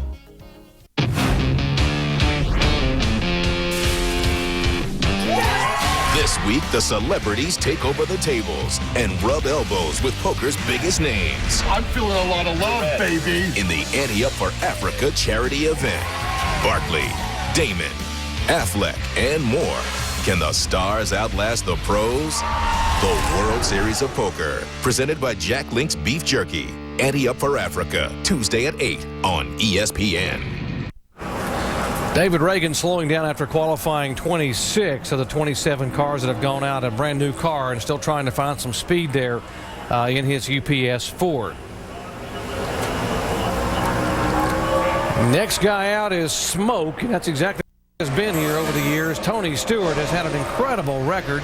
He has finished either first or second in 6 of the last 7 races he's run here, including 4 wins. So we'll see what Tony can do here in his qualifying lap. I was really impressed. He probably held that car out wider entering turn 1 than anybody we've seen so far. He made it stick and was able to carry some speed through there. He's losing some speed here as they go up through the S's, though. His record here is just phenomenal, though. It is. You look, we got a sheet here that shows all of the things he's done. It's just incredible. And great road racer. Boy, look how he just hustles it across that curve, bounces that front tire, left front tire in the air, and then cuts it hard left. This place is really throwing a loop to a lot of guys, though. You see with Jeff Gordon back there as far as he is, and now he looks like Tony's not going to be nearly as far up as he thought he would be. I mean, he's already a second behind the pole sitter. It's been a real tricky qualifying session. Same car he raced at Infineon, where he qualified 4th, led twice for 11 laps, and finished 2nd to Casey Kane. Let's see where he'll start here on Sunday. That's going to put him 10th now. He really made up some time those last couple of corners and got himself back in a different. Turn at the bottom of the hill. So ended up to be a pretty decent lap for Tony. He finished last week at 10th at Pocono after a struggle, and he finishes up 10th here in qualifying after a bit of a struggle. Let's go down to Vince. With Sam Hornish Jr. didn't have the time ultimately that he certainly would have hoped for, but he had a real good run going early on, actually on pace for pole speed, but some trouble in the bus stop. What happened? We've been having problems with the brake pedal kind of going halfway down, and either got some air in the system or something's not right, and we tried to fix it in practice. Knew that wasn't right. They were going to look at it tonight, but obviously that's what bit us. The pedal just went to the floor, and I couldn't stop the car. So something wrong with the brakes. But 1-1 Dodge is pretty good. It's just unfortunate. We never do good if we start in the top 25 anyhow. So we'll just have to go out there, have a good race, stay out of trouble, and maybe use some pit strategy to get ourselves up there. Look for Sam Hornish in the 77 on Sunday, guys. You can see when his brake pedal did go down, it's probably the front brakes he's having problems with, and the rears took overpowered the car getting into that corner. That's why it turned sideways. Tough break for Sam, though. What a great run he had going so far. Yeah, he was able to bring something positive out of that. He said hadn't finished good when we started the top 25 anyway, so nice that he can look at it like that. Here's A.J. Allmendinger, he's only been here once at Watkins Glen in a Cup car. And he drove from the back of the pack a year ago from 37th to just outside the top 10, finished 11th. An experienced road racer, former Barber Dodge champion, a Toyota Atlantic champion. He also has 5 wins in the Champ car, so he can get it done on the turning left and right. Yeah, he was the best. You see him slide the back of the car around there. Wow. You got to be able to stay in the throttle. Looks like he's going to lose a little bit of time right there, but he was the best of the petty cars. He was 12th in that one practice session earlier today.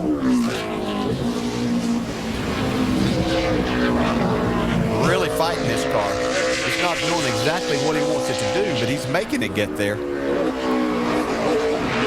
It's cost him a lot of times, you can see. Eventually, when you have to throw the car around like that and try to make it do things, then you just make the tires mad, and then they quit acting like you want them to, and so you just can't ever get your car to find the speed then that you really need. As you can see, his time's really dropped off as the lap has continued.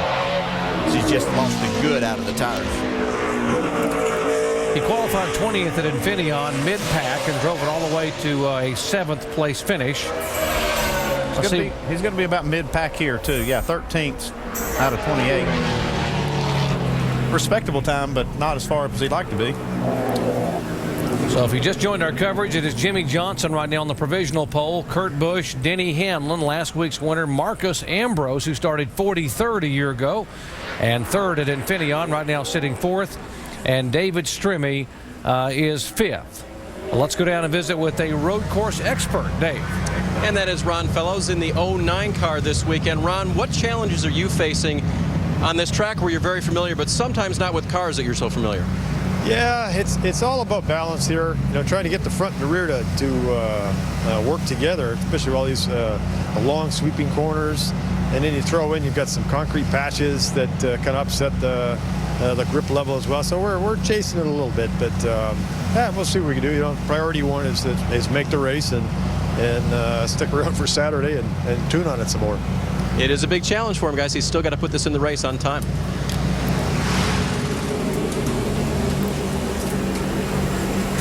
He's been awfully good here in the Nationwide car. Ron Fellows, he won last year up at Montreal in the Nationwide car.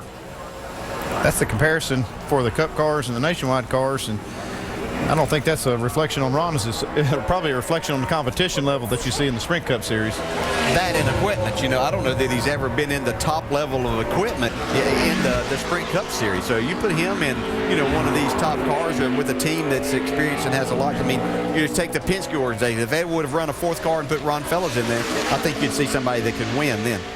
Well, Biffle's hustling in this car. Biffle now hanging right there, close to where Jimmy Johnson was, now losing a little bit of time. The one place Jimmy Johnson really excelled on his lap was getting to the green flag. That warm-up lap coming off of the last turn, coming to the flag. If you watch all these cars when they start their laps, they're starting at a deficit. You'll see that top left where you see sixth place that Greg Biffle was tracking. Almost all the cars, as soon as they take the green flag, they're trying to make up time with Jimmy Johnson. Yeah, I think he attacked that warm-up lap as just that, of warming up, getting everything in his car ready, and it seems to have really paid off. Greg Biffle, one of 6 drivers in 2009 that has yet to win, that won a year ago. He won the first 2 races of the Chase back in 2008, still trying to get back to victory lane this year. He's going to be happy with this lap. Pretty solid qualifying run. So good job for the Biff. He's 7th overall. And that 71 second record. Pretty good. I had a 12-0. A little bit better than that, Greg. That's pretty close for a crew chief, Watson. Yeah, not too bad. Actually, he was the other way. I usually get him quick. Let's go down and visit with Carl Edwards. Dave.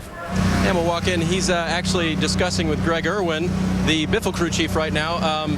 Information sometimes translated between teammates rather valuable, right, Carl? Yeah. That's why you want me to stop talking so you can hear, right? Exactly, Dave. I'm kind of in the middle of this. I have a history of really screwing up qualifying, so I'm trying to. Greg Irwin's walking away now. We'll catch him. All right. Our Aflac Fusion was fast. We worked on qualifying trim the whole time. I think we're 14th on the sheet, but I felt like there was a lot there, and we got a great draw. We're late. It looks like the track's a little bit slick, so if I don't go out here and screw this thing up, I could be, top 8, top 10. Greg, I think is 7th right now, so that's good. What's the best piece of information you can pick up from either Greg? He's way down there now, but we'll get you that information. What's the thing you really want to know?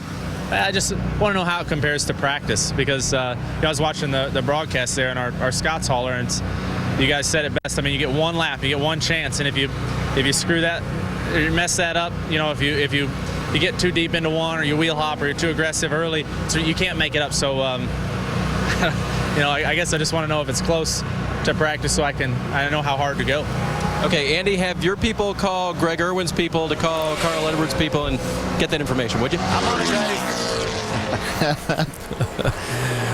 So Carl, coming up, you have to qualify. We've had 30 cars go out to qualify. Here's a guy that's already had one off-track excursion today. We mentioned that Clint Boyer got in the gravel trap up between turns 10 and 11.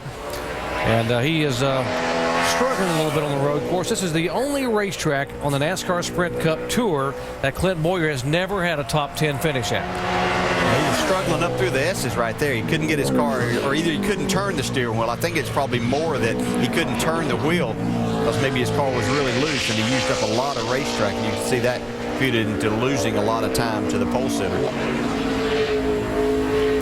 Yeah, when you get off out of your rhythm up through the S's, the only thing you can do is slow down, and you just lose so much time up through there. So you just use up a lot of racetrack.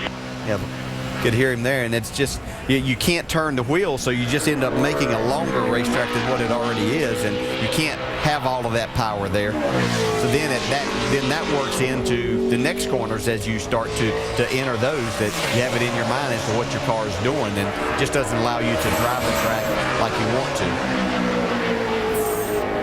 29th for Clint Boyer, and exactly, we talked about the time he had lost. He is out of 31 cars, just 2 slower than he is, David Reagan and Matt Kenseth.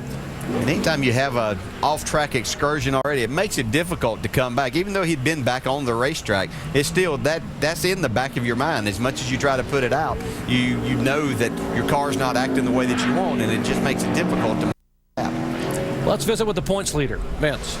Tony Stewart doing a little manicuring work before he does the media work. 11th fastest in qualifying. How was your car? So far, so good. We were a little bit loose through the S's, which is where I'm normally pretty good, so I was a little bit slow there, but I know we can gain a bunch of time there in race trim, and it was pretty good there in race trim, so pretty happy with our car. Just got to get it. We just didn't get enough time today in practice. I heard a lot of guys talk about how much time we all lost because of a couple incidences on the track today, but just didn't get enough time to get qualifying trim exactly where we wanted to be. But pretty proud of this Gold Spice Office Steamboat team. First or second in the last 5 races here. Why are you so good at Watkins Glen? I don't know. We figured out we'll bottle it and sell it, but I just like this place. I mean, I like Sonoma. I like being here at the Glen. It's a track that we've always ran well at, and this is a weekend that a lot of drivers don't look forward to, but I always look forward to the 2 road courses. It's 2 places I like. Tony Stewart smiling again, Doc. We talked about Tony's remarkable record here at this track. Look at the last 7 races. 6 of the last 7 times he has been here, he has finished first or second. 4 wins. Had that really bad finish back in 2003. That was 11th. Well, I wouldn't sell it. I'd bottle it up and save it, I think. Try to use it at all these other tracks. Unbelievable consistency. And right now he has a 197-point lead over Jimmy Johnson, who is our pole sitter thus far in qualifying.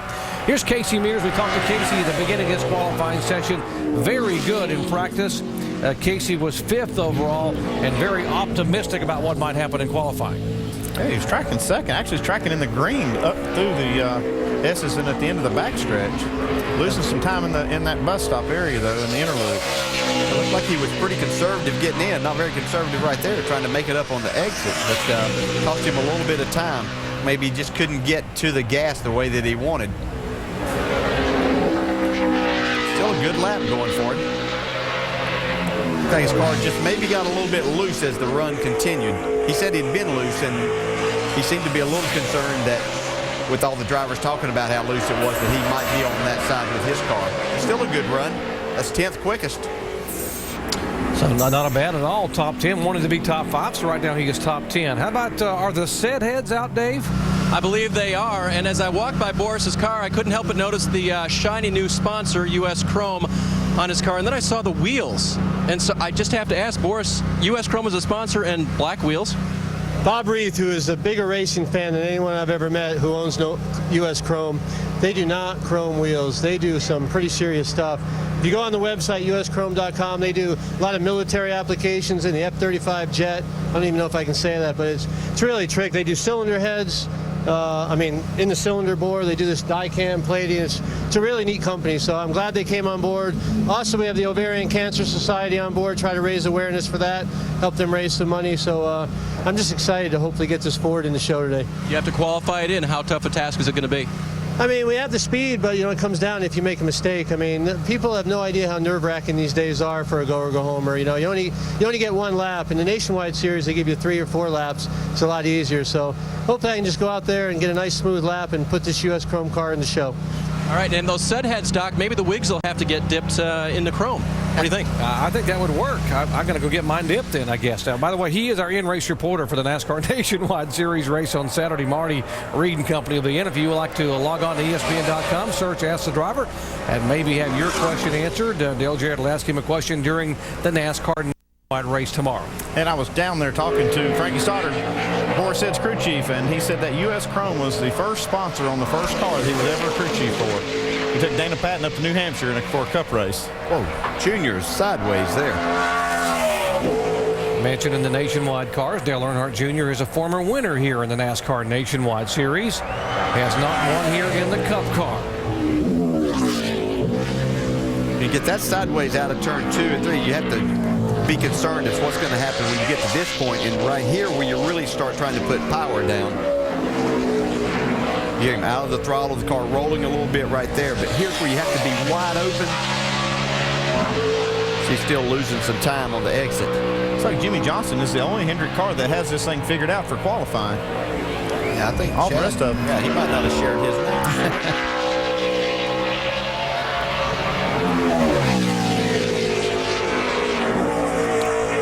Jr.'s best start here was second by virtue of points outside front row last year. His best finish third in 2003. Yeah, Lance McGrew, they're not happy with that lap. Really loose in the asses. Got wrecked there.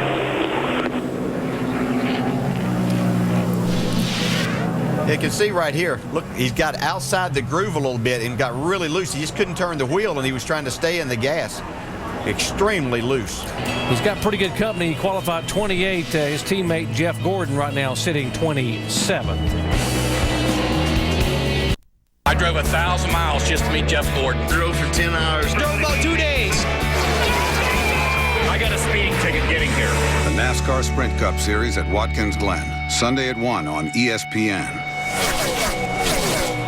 Do you have enough room in your closet? Crowded closets mean wrinkled clothes. Introducing Wonder Hanger, the perfect space-saving solution designed to instantly triple your closet space. Place up to 1, 2, 3, 4, 5 garments in the open slots. Lift and release jackets, shirts, pants. No more crowded mess. Wonder Hanger is guaranteed to triple your closet space for neat, wrinkle-free, perfectly organized clothes. Go from this to this. Purses are a pain to store, but Wonder Hanger neatly organizes all your purses. These old-fashioned rings get stuck, but Wonder Hanger's patent-pending open-mouth design lets you easily add or remove your clothes. It fits wood, metal, or plastic hangers. Wonder Hanger can support a 20-pound weight. It's strong enough for 5 heavy winter coats. It's the ultimate space saver for any size closet. Great for dorms, apartments, or downsizing. Now get 5 Wonder Hangers, enough for 25 garments. Through the special TV offer, you'll get 2 amazing Bend-A-Hangers. Watch, bend them up so silky tops won't slip. Bend them down to eliminate shoulder bumps. Silky, delicate slip to the floor. But Bend-A-Hangers lock clothes in place. Ideal for kids' clothing. The airflow foam dries clothes faster. There's more. You'll also get the all-new stick-up light with 5 LED ultra-bright lights for instant closet lighting. Absolutely free. You get it all, just $9.99. We're not through yet. Call now and we'll double your order. And we'll send you a second set absolutely free. Just pay separate processing and handling. That's a total of 10 Wonder Hangers, enough for 50 garments, 4 Bend-A-Hangers, and 2 stick-up lights. A $50 value, just $9.99. Save space and organize your entire closet with Wonder Hangers. Wonder Hangers come with a 30-day money-back guarantee. To order, call 1-800-505-0463. That's 1-800-505-0463. Call now. John Andretti, the latest car to go out to qualify, and John clocked in 29th overall at a 72.984 second lap. Next car to go out will be Carl Edwards, and we talked about one of the drivers that won so many races a year ago, but has yet to go to victory lane here in 2009. I got to wonder if his teammate Greg Biffle, who qualified so well, maybe shared anything with Carl. Let's find out. Well, Greg Biffle did have a good qualifying run, and Jerry Punch just asked, I wonder if he shared anything with Carl before he went out. Carl's on the track now. Did you compare notes? All of our teams really work well together, and we're so excited to get 3 and 4 Fusion qualified so well. I really like this racetrack. I remember years back I qualified outside front row to Jeff Gordon, and just happy that we're back here running again. Happy the weather's good, but I made a few mistakes. I got a little loose going up the S's. It cost me some time, but real happy with that lap. Good solid lap for the 16 and Greg Biffle. Doc? Thank you, Vince, and looks very much like what Greg Biffle did in turn 1, just drove it in there. But now here he's trying to come back and gain some on it. Yeah, Carl was a little conservative as far as carrying it down the end of turn 1, but it's like his car didn't stick, and he ended up outside the strips there, and that cost him a little bit of time. You can see he's having to fight this car quite a bit. I don't think he has the grip that he was looking for. If they told him that the track had some. Yeah, it looked like he went after it there, and it's just fighting. You can see him fighting the car through the windshield there, especially through those curbs through the bus stop or the interloop. If you get too much of that curb, it can really cost you a lot of time. Carl's driven a Cup car here 4 times. He has 3 top 10 starts. His best start was 3rd, and that was by points a year ago. He's got 3 consecutive top 10 finishes, 5th in 06, 8th in 07, and 9th a year ago. He was thinking about a top 10 run, and here he right now is going to be 29th. A lot of disappointed people today. A lot of cars that you would thought would be up front are starting way back.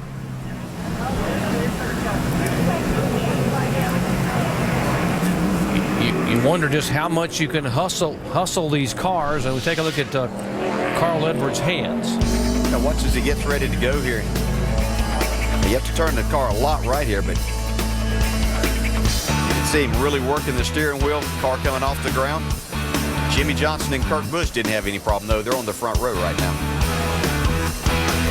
Are you one of the millions of people struggling to learn a new language? Well, thanks to our breakthrough software called Rosetta Stone, learning a new language is now incredibly easy and a whole lot faster. I probably learned more in the first 2 weeks than I have in months of taking formal classes. Rosetta Stone is so fast and effective, it's used by the U.S. State Department, NASA, the U.S. Army, and Fortune 500 companies, and is the world's leading language learning software. It's almost like having your own person there teaching you, your own private tutor who is just very relaxed in your home with you, sitting there teaching you the language. Rosetta Stone is the fastest way to learn a new language. And to prove it, we'll send you our amazing demo CD, absolutely free when you call. This really is a great program. I believe that you can learn any language with this program. So call now or visit our website and see for yourself why Rosetta Stone is the fastest way to learn a new language, guaranteed.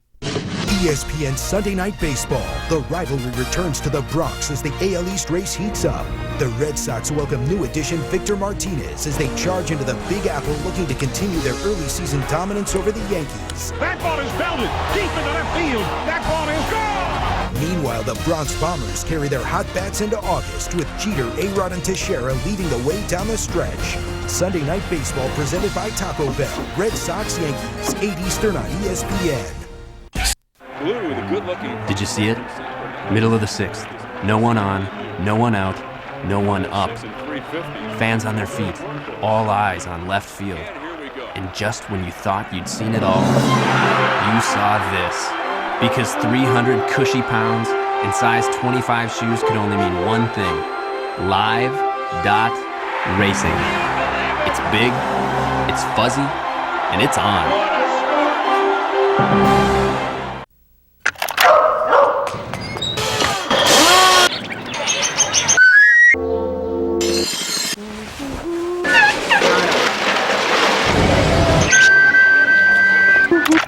Bueno, te hice algo para que no extrañes.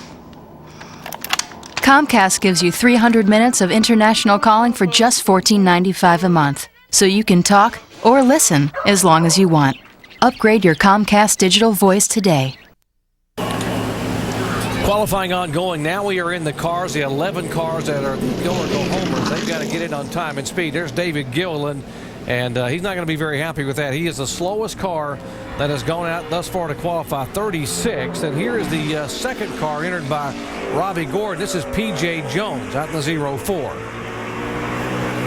P.J. certainly an accomplished road racer. He's helped Robbie out a number of times at some places when Robbie was doing some off-road racing stuff, and he would practice and qualify his car. So Robbie gives him this chance in his car. And 34th right now for PJ. So again, there are 46 cars here. 43 will make it. So 3 of these 11 cars, there are 9 more to go that have to get it on time and speed. 3 of these will have to go home. And most of these go or go homers are driven by road racers. If you look down the list, it's Max Pappas, Ron Felons, Boris Said, Brian Semo, Tony Avi, and even Scott Speed. He was a Formula One driver at one time, spent a lot of time on road courses, so it's going to be tough to get in this field. Is Dave Blaney going to be mad at you that you didn't mention him? Yeah, he might be. And Joe Nemechek, he's yet to go also. Now, as a World of Outlaws racer, Dave Blaney turned right and left a bunch too. Well, he was turning right, but going left. Yeah, exactly. You mentioned some of the road course aces. How about the NASCAR Sprint Cup debut for Andy Lally, the 3-time Grand Am Series champion. road racer extraordinaire. He drove the anchor leg in this past February's Rolex 24 in Daytona, won that race down there. He's hustling that car on this warm-up lap. He is. This has to be quite a different experience, though, from what he's used to racing and even, driving some trucks and things. These cars just drive so much different. So it'll be interesting to follow his progress and watch him negotiate these 11 turns and try to get this car to the race.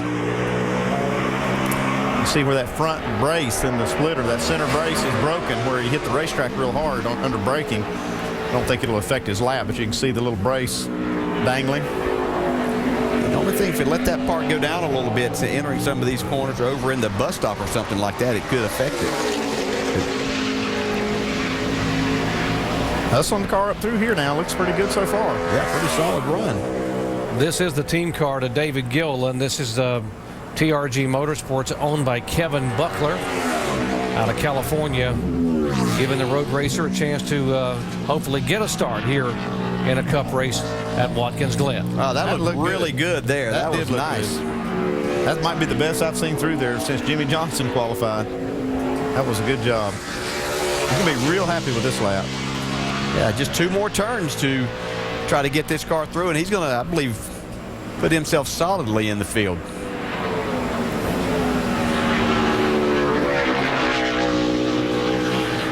Easy does it. Woo. That's all you can get there. As a driver, it's so hard to know. You really haven't made any mistakes, but you're just not sure what it's going to take, and especially his first time trying to qualify one of these cars for a race. Oh, absolutely. Great run. Wow. 14th overall. What a great effort by Andy. Those guys named Andy don't know how to get it done, don't they, Andy? At least they do on a road course. So the 3-time Grand Am champion puts that car in the top 15. It was just a good, solid lap. You can see, he attacked it where he needed to, but he was also just not overdriving the car and trying to really make things happen with it that he didn't need to. And one thing we did see him do was really work the car on this warm-up lap. Right here, there's Max Pappas getting up to speed, but we saw Lally really working the car back and forth, running very hard through here, and I'm not sure that isn't the key to making a good lap, getting those tires with some heat. Yeah, and he would be one that never knew that before you didn't really want to abuse the tires in the older cars, so the guys are finding out now that maybe you have to do something a little different with this, and so sometimes what you don't know doesn't hurt you, right? Or something like that. Yeah, I think that's the way it goes. Maybe is that the way it goes? What you don't know, you don't know. Here's Max Pappas, a 39-year-old driver originally from Italy. Max ran early his best finish this year, 12th at Infineon. In fact, he hasn't driven since Infineon. He did not qualify at the Brickyard 400. He ran once here last year, 42nd and 43rd, his start and finish at Watkins Glen. We talk about road racing experience now. Max, a 2-time winner of the Rolex 24, 2-time winner of the 12 Hours of Sebring, 3 Champ Car victories, spent 2 years in Formula One with Lotus and Arrows, and also, by the way, he is a Grand Am champion. He carried a lot of speed off that last corner to get the green. You can see right there, all the way down the straightaway, tracking in the top 5. Not many cars have been able to do that. Got a little wider there than he needed to, but he's able to get back in the gas and stay in. Let's see if he can carry the speed up through the S's here. This is a really important part of the track for these guys. He's doing real good through here. You can see he's got a... We're actually comparing him to Lally's time. Still a good, solid lap. This is going to be a lap that will get him in if he can just get through here without a huge mistake. See the car a little bit loose right there. He's got a chance to get that car in the top 10. Now he's losing some time coming out of the bus stop. Now comparing to Jimmy Johnson, the pole sitter. I don't think he's going to threaten Jimmy Johnson, but this is a good lap so far. Max just takes it easy here, cools it into this corner. Now this corner can get you in trouble. This could put him in the top half of the field anyway. Yeah, nice corner there. Really good effort by Max Pappas. These road race guys are just really smooth. I've always been amazed that they can get in these cars and hustle them. That's 15th for Max. Nice lap. That would be a career best qualifying effort for Max. Previously, it was 22nd at Darlington. That locks in Andy Lally. Well, let's go down and talk with Scott Speed. Dave. That's right, Doc. And today he will have to qualify his car on time. So at this point, Scott, are you focused at all on a time that you have to beat, or simply to go out and run the best lap that you can and just let it fall where it may? Well, I think you got to do a little bit of both. I mean, you know, we obviously have to make sure we stay on the road and get a solid lap in, and I think if we do that, we'll be all right. I don't think we really have the car capable of running really solidly in the front, so I think, you know, at this point we take a really conservative route and just make sure we get in the show, and then, you know, there we have tomorrow to work on it and make it better for the race. You drew the last qualifying position. Any advantage today? Do you think the track is cooling, or have you heard, do you have any advantage now? Well, if the temperature's dropping, it's an advantage. I mean, if not, it's not. If that's pretty black or white. I mean, I think at this point the track's probably a little bit cooler than when they first started qualifying. But then again, the guys that went out early on, you know, Denny's still up there really good. So maybe it doesn't affect. It's one of those things that sometimes it changes, sometimes it doesn't. Hang on, let me ask for you, Scott. Stay right here. Guys upstairs, do we have the most current? Because I know at one point the track was a little bit warmer and skatier. It's dropped down, okay, from 120 to 99 temperature on the track. I guess that means Denny had a really good lap then, going out third. And you've got a shot, Scott. Right on. All right, Scott speed, guys. So it is dropping down from 114 to 99 degrees, so down 16 degrees or 15 degrees if you do the math. And there we go. And so the air temperature's only dropped a degree, Andy, but the track really cooling off. Yeah, I've seen a lot of clouds come through, and a lot of the track has been shaded during this session. And we're only taking that track temp from one spot, so it's not an indication of what the whole track is, but it does give you a little bit of sense of the trend of what the track temp is doing. Here's the another one of the road race specialists, Ron Fellows, the Canadian, and driving the 09 for James Finch. This has Hendrick horsepower, though. Yeah, Hendrick horsepower and a really good driver behind the wheel, so that's a nice combination. And we're comparing him to what he needs to get in the field. You can see he was doing pretty well. Ron is one, he attacks the corners, but he's really good on the exit most of the time. You can see his car a little bit loose there, lost some time. Fellows 5 total NASCAR victories, 3 times in the Nationwide Series here as a winner, and twice in the NASCAR Camping World Truck Series. 19 wins in Trans Am competition, 3 class championships in American Le Mans, and twice a class winner in the 24-hour of Le Mans. Yeah, this is going to be a lap that's going to be close to the bubble.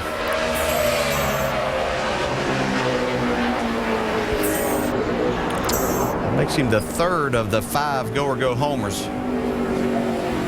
So the 2 that are locked in are the 71 being locked in already, and that is Lally and Max Pappas locked into the field here as qualifying continues at Watkins Glen.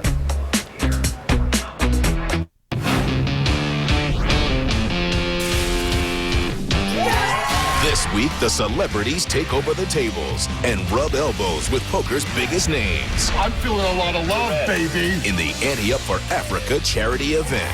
Barkley, Damon, Affleck, and more. Can the stars outlast the pros? The World Series of Poker, presented by Jack Link's Beef Jerky. Ante Up for Africa, Tuesday at 8 on ESPN. Running a team and my racing keeps me pretty busy. I need insurance that's on my side. That's why the Earnhardt family's had nationwide insurance for more than 30 years. I get the coverage that I need at the right price for me. That's what you can get when you call 1-866-500-5555. I trust them. You can too. That's on your side. Get a quote today.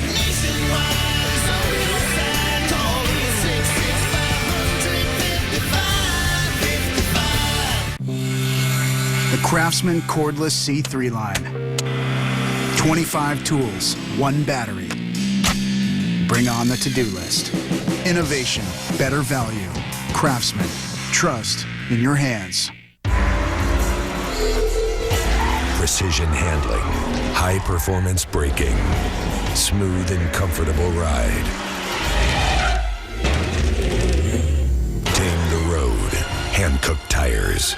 We dared Ted to try Long John Silver's new Baja Fish Taco. Sounds weird. Loosen up, Ted. It's just Long John Silver's famous fish and crumblies topped with Baja sauce for only 99 cents. New Baja Fish Tacos from Long John Silver's. Delicious. Sounds weird. Tastes delicious. Struggling with credit card debt? Are you worried about making your monthly payments?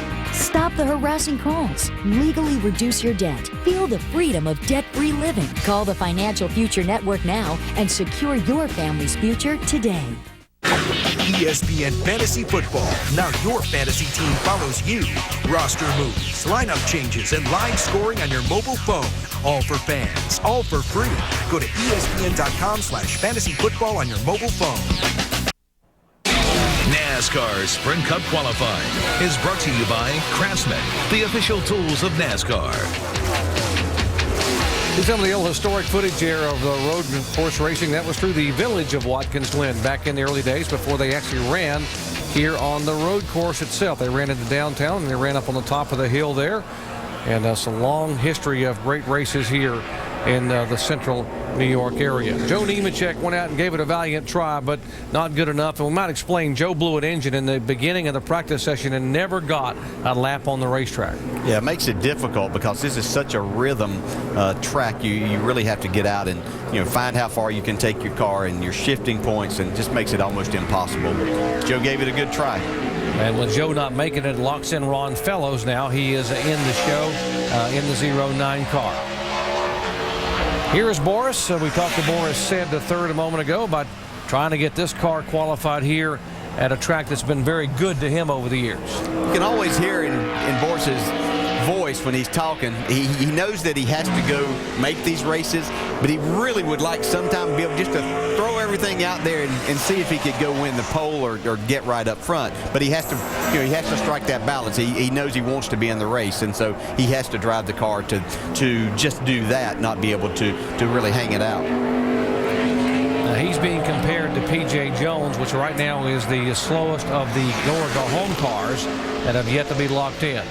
But because he's doing so well, we're going to switch him over and compare him to Jimmy Johnson, because Boris is on a lap here, boys. Well, he is on a lap. He's just barely a tenth off of Jimmy Johnson's time up the back stretch. Yeah, let's watch him get into the inner loop here. He really carries a lot of speed through here. If that car will stick. Oh, nice. Had to get out of the gas a little bit right there. That was going to hurt him a little to carry the speed, but you see he's back in the throttle here.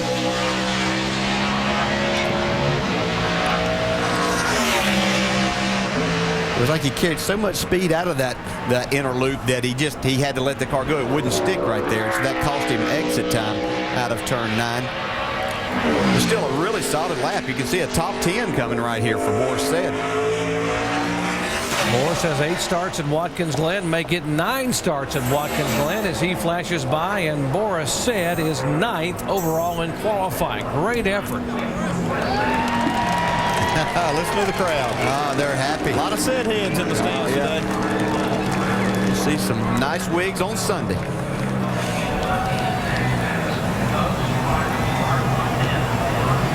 Well, Boris Said now is the fastest of the go-homers, even faster than Andy Lally. Let's visit with Andy. And Doc, earlier you talked about Andy Lally's world-class road racing resume. Andy, how about the pressures involved in getting the 71 car in today as he gets a little handshake there, slap on the back from Max? It was pretty much the most intense moment I've ever had in my career right there. It's been a childhood dream to come race in the Sprint Cup Series, and to be able to come here with the TRG Motorsports car, the 71, and Adobe Road Winery and TechSlayer.com behind us.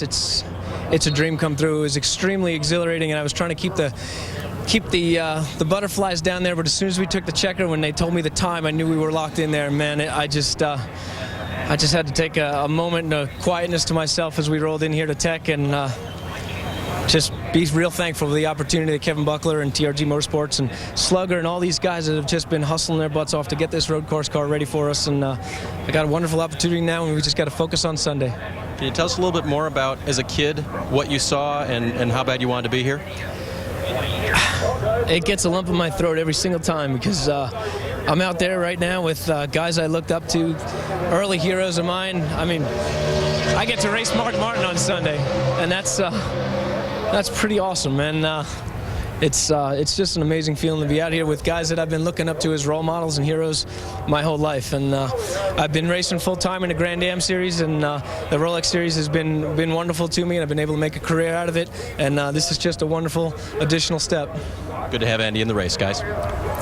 Good job, Andy Lally. Good job. First time in the car, wanting to be here, and he made sure he was going to be in this show on Sunday. No, it says a lot right there when you hear that. Sometimes in being a former driver, we kind of take for granted the opportunity that we have to race in a great series, and that other people are out there that drive in other forms really wishing they could be here and be a part of it. So that was well said, and I think means a lot to a lot of people as we watch Dave Blaney on his lap. Dave has to try to beat a 73.246.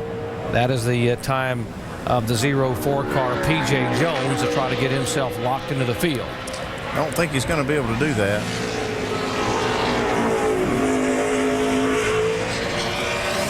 He's going to beat a couple of these cars. The go will go home. And he doesn't beat PJ, but he beats everybody else. So now PJ Jones is locked in, the second Robbie Gordon car. And now the next one to be locked in would be Dave Blaney. Lots of motorsports to come your way this weekend here from Watkins Glen. We'll have NASCAR Sprint Cup Series Happy Hour at 1:30 Eastern Time tomorrow. And, of course, live flag-to-flag coverage of the NASCAR Sprint Cup Series race at Watkins Glen Sunday, 1 o'clock Eastern Time on ESPN, beginning with NASCAR Countdown.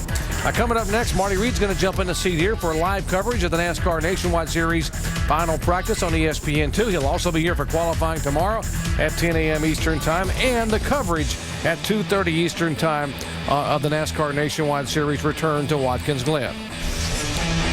NASCAR now later today, 6:30 Eastern Time, updating everything that happened in practice and qualifying for the Nationwide cars and the NASCAR Sprint Cup cars. And, of course, pre-race edition Sunday morning, 10 a.m. Eastern, presented by 5 Hour Energy.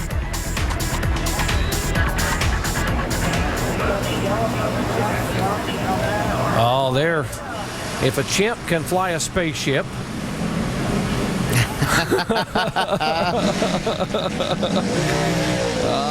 the Boris, the Set heads love this guy. And what's not to love about Boris Set? Well, the fans were certainly cheering when they announced your time, Boris. And now you had a big smile on your face when you got out of the car. Were you that happy with your time, or are you just relieved that it's over? I'm more relieved than happy. I mean, it's nerve-wracking for a go-or-go-homer. But, our little effort here with this Ford Fusion, I mean, I can't thank, so many people got us here. Bob Reith from US Chrome. Go to uschrome.com, really cool company. The guy has more passion for racing than anyone I've ever met. We also have, the ovarian cancer on board this week to try to raise some awareness. And Performance Friction, they gave me some great brakes today. That's the most important thing here. And I have all my street cars at home, and they did the job here today. You got it done in qualifying. What do you think you can get done in the race? Well, now it's all downhill. I think we have a good car. We can work on it in happy hour without the pressure of just trying to make the race and not screw up. So at Sonoma, we had a really fast Ford Fusion, and hopefully tomorrow, or Sunday for US Chrome, we can, maybe run in the top 5, top 10. That'd be pretty excited about that. The Set head's going to have a lot to cheer for on Sunday, Doc. Indeed they are, and it's always fun to watch Boris in a race. He will hustle a race car. That'll be fun to watch on Sunday afternoon. Tommy Baldwin is the owner of this car. Tommy is a native of New York and a longtime crew chief and now car owner because he wanted to be able to take the plunge. Andy Petrie, you took the plunge, and it worked out for you. Now Tommy's trying to do the same thing with Brian Simo, a road racer, getting his car qualified here. Yeah, he's finding out just how tough it is, boy. I'll tell you, this is a tough sport. And Brian Simo's not going to be happy with that lap there. He only beats one of the cars, and that's David Gilliland, and that locks David out of the race. He's bumped.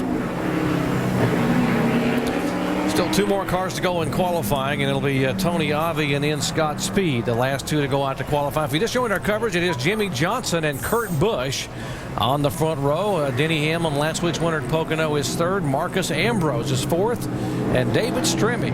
Very good qualifying. Impressive run for Stremme in the Penske Dodge. He is 5th overall in qualifying. A lot of the top guns struggle in this qualifying session. But you have Casey Mears there in 11th and Paul Menard in 14th. These are cars that have had really good runs in qualifying. Here's Tony Avi, who is an experienced road racer. Competed in the Formula Atlantic Series from 1996 to 2001, a Grand Am Series from 2000 to 2002, and has 1 career start in the Cup Series here at Watkins Glen back in 2004. Well, the last run did lock Dave Blaney into the race. Let's see what Tony can do in his opportunity here. He's going to have to beat a 73.64 will be what he will be shooting for. That's the time of Joe Nemechek.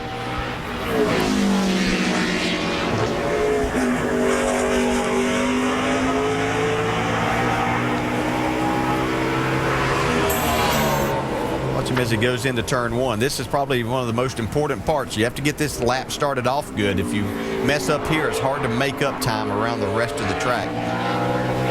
Like he was pretty solid there. He's just being compared to Joe Nemechek. Can't imagine the pressure getting him finally get a chance to get in a Cup car here, although he's been here before in a couple other races, but only here once. And the world is watching. You got to believe when you're out there by yourself and trying to you get one chance to get this car in the field. Well, that's the pressures that you have to take and accept if you want to be part of big-time auto racing and come into the Sprint Cup Series and try to make it into one of these races. It's just nothing easy about it. You can see he really had things going well. A little bit of a dip there. Seems to be picking it back up out of turn 9 as he goes to turn 10. Try not to wheel hop right here. Looks like he's got it under control. It's going to be close.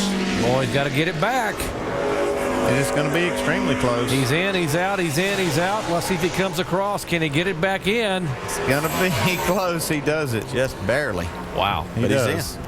His light turns green. That means he's in the field. And now it all comes down to either Scott Speed, who's about to go out, or Joe Nemechek, who had not gotten a lap on the track all day long, blew an engine in the first lap of practice, changed the engine, and the only lap he got was one he went out to qualify. So we'll see if the former Formula One ace, now NASCAR Sprint Cup driver Scott Speed can beat him.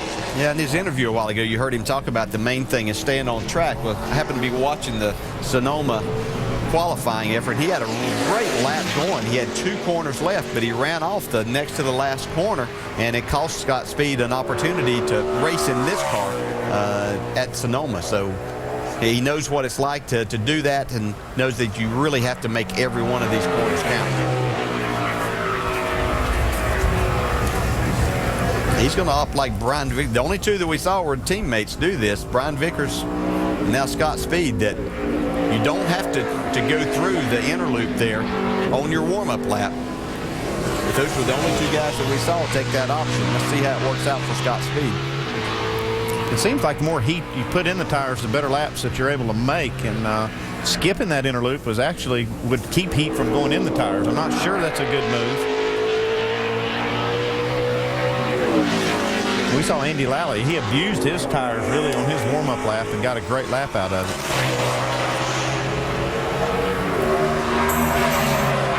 Right here is where you worry about not having enough heat in the tires. You don't want to lock up that right front.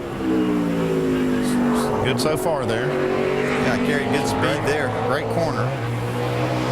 Actually, I mean a great corner. He's tracking right up there. This is a lot like his lap at Infineon earlier this year. He was really solidly in the top 15 for that lap till he got to turn 10 out there. His best start of the year, second at Chicagoland, outside his teammate Brian Vickers. Now we're going to compare him to pole sitter Jimmy Johnson, and he lost some time there through the bus stop. I think it's just more of a conservative route that he's taking. Yeah, he doesn't need to have a stellar lap here. All he needs to do is run just a conservative corner. These next 2 corners, he's in the race, no problem. No mistakes here. You're right. If he charges off the track in turn 10 or turn 11, he's not only going to have a bad lap, he's going to miss the show. Yeah, you know, the only way that he can learn more about driving these cars is to be in these races, and so he's done his job here. He's going to be solidly in the race. Made a couple of good corners there at the end, and going to get himself in around the 26th spot. And that will bump Joe Nemechek out of the field. So Nemechek is out, Brian Semo is out, and David Gillen is out. It is official. Jimmy Johnson is our pole sitter. His first road course pole in 16 races. Are you and your gray hair facing an identity crisis? My hair says experience. My hair says energy. Touch of Gray. The best of both combs away a little gray, never too much, just right. Now I look like I know what I'm doing and can still do it. Touch of Gray. If you think all batteries are the same, consider this. When a tornado tore through Holly, Colorado, Air Life Denver took to the air. Their night vision goggles keeping them safe on a perilous flight. And powering those precision goggles is the only battery Air Life trusts. Duracell, trusted everywhere. Look for new Duracell Ultra Advanced, now with even more power to protect. I don't have to tell you what athlete's foot is like. It's annoying. And you just want it gone. So I get rid of it with Lotrimin Ultra. It's so powerful it kills all major types of athlete's foot fungus. Nothing cures better. Lotrimin Ultra, the 1-week killer cure. From Southington, Connecticut. Savannah, Tennessee. Brooklyn, New York. Alaska, the last frontier. You're looking at about 480-something miles. 3,348 miles. I drove for 10 hours. Drove about 2 days. We came 5,000 miles from Holland. I drove 1,000 miles just to meet Jeff Gordon. I got a speeding ticket getting here. The NASCAR Sprint Cup Series at Watkins Glen. Sunday at 1 on ESPN. What are you doing? You're not the wardrobe person. You're not gay. Look at your shoes. God, my third face is older than you. I have seen better camera work than a colonoscopy. And The Comedy Central roast of Joan Rivers. She's asking for it. Check your local listings. I don't deserve this. Well, maybe a little. With a mix of on-air, online, and on-demand, Comcast Spotlight can target customers wherever they are. To make your presence felt, call or visit us online. Searching for your next car? You gotta go to VHX.com. You can find whatever car you want. 1.2 million vehicles. Over 1.2 million cars. Where else are you gonna go? You can search down to the specifics. The exact color, the exact price, the exact make, the exact model. Now that's searching. If it's not there, they'll send you an email when it is. Dude, we got your car. Come pick it up. Search over 1 million new and used vehicles for the car you want at VHX.com, your online resource to find your ride. Watch VHX video buying guides and test drives powered by Wheels TV on Comcast On Demand. NASCAR Sprint Cup qualifying is history here at Watkins Glen, New York, and it is Jimmy Johnson on the pole. His first time on the road course in 16 races on the pole. Let's go down and visit with Jimmy. Jimmy, what does being on the pole here today do for an encouragement factor in what you're going to deal with on Sunday? It means a lot to me. It means a lot to this team. We've worked real hard to get this Lowe's and Paul in good condition, make it quick and fast, and we did all the right things today. The car could have been a little bit better for us. It was a little bit adventurous from time to time in qualifying trim, but I guess we had fewer problems than everybody else and put in a really good lap. So very proud of the team, and we'll have a great view from up front, good track position, and hopefully we can keep all that and make the most of it. Jimmy Johnson on the pole here at Watkins Glen. Doc. Okay, I'm ready.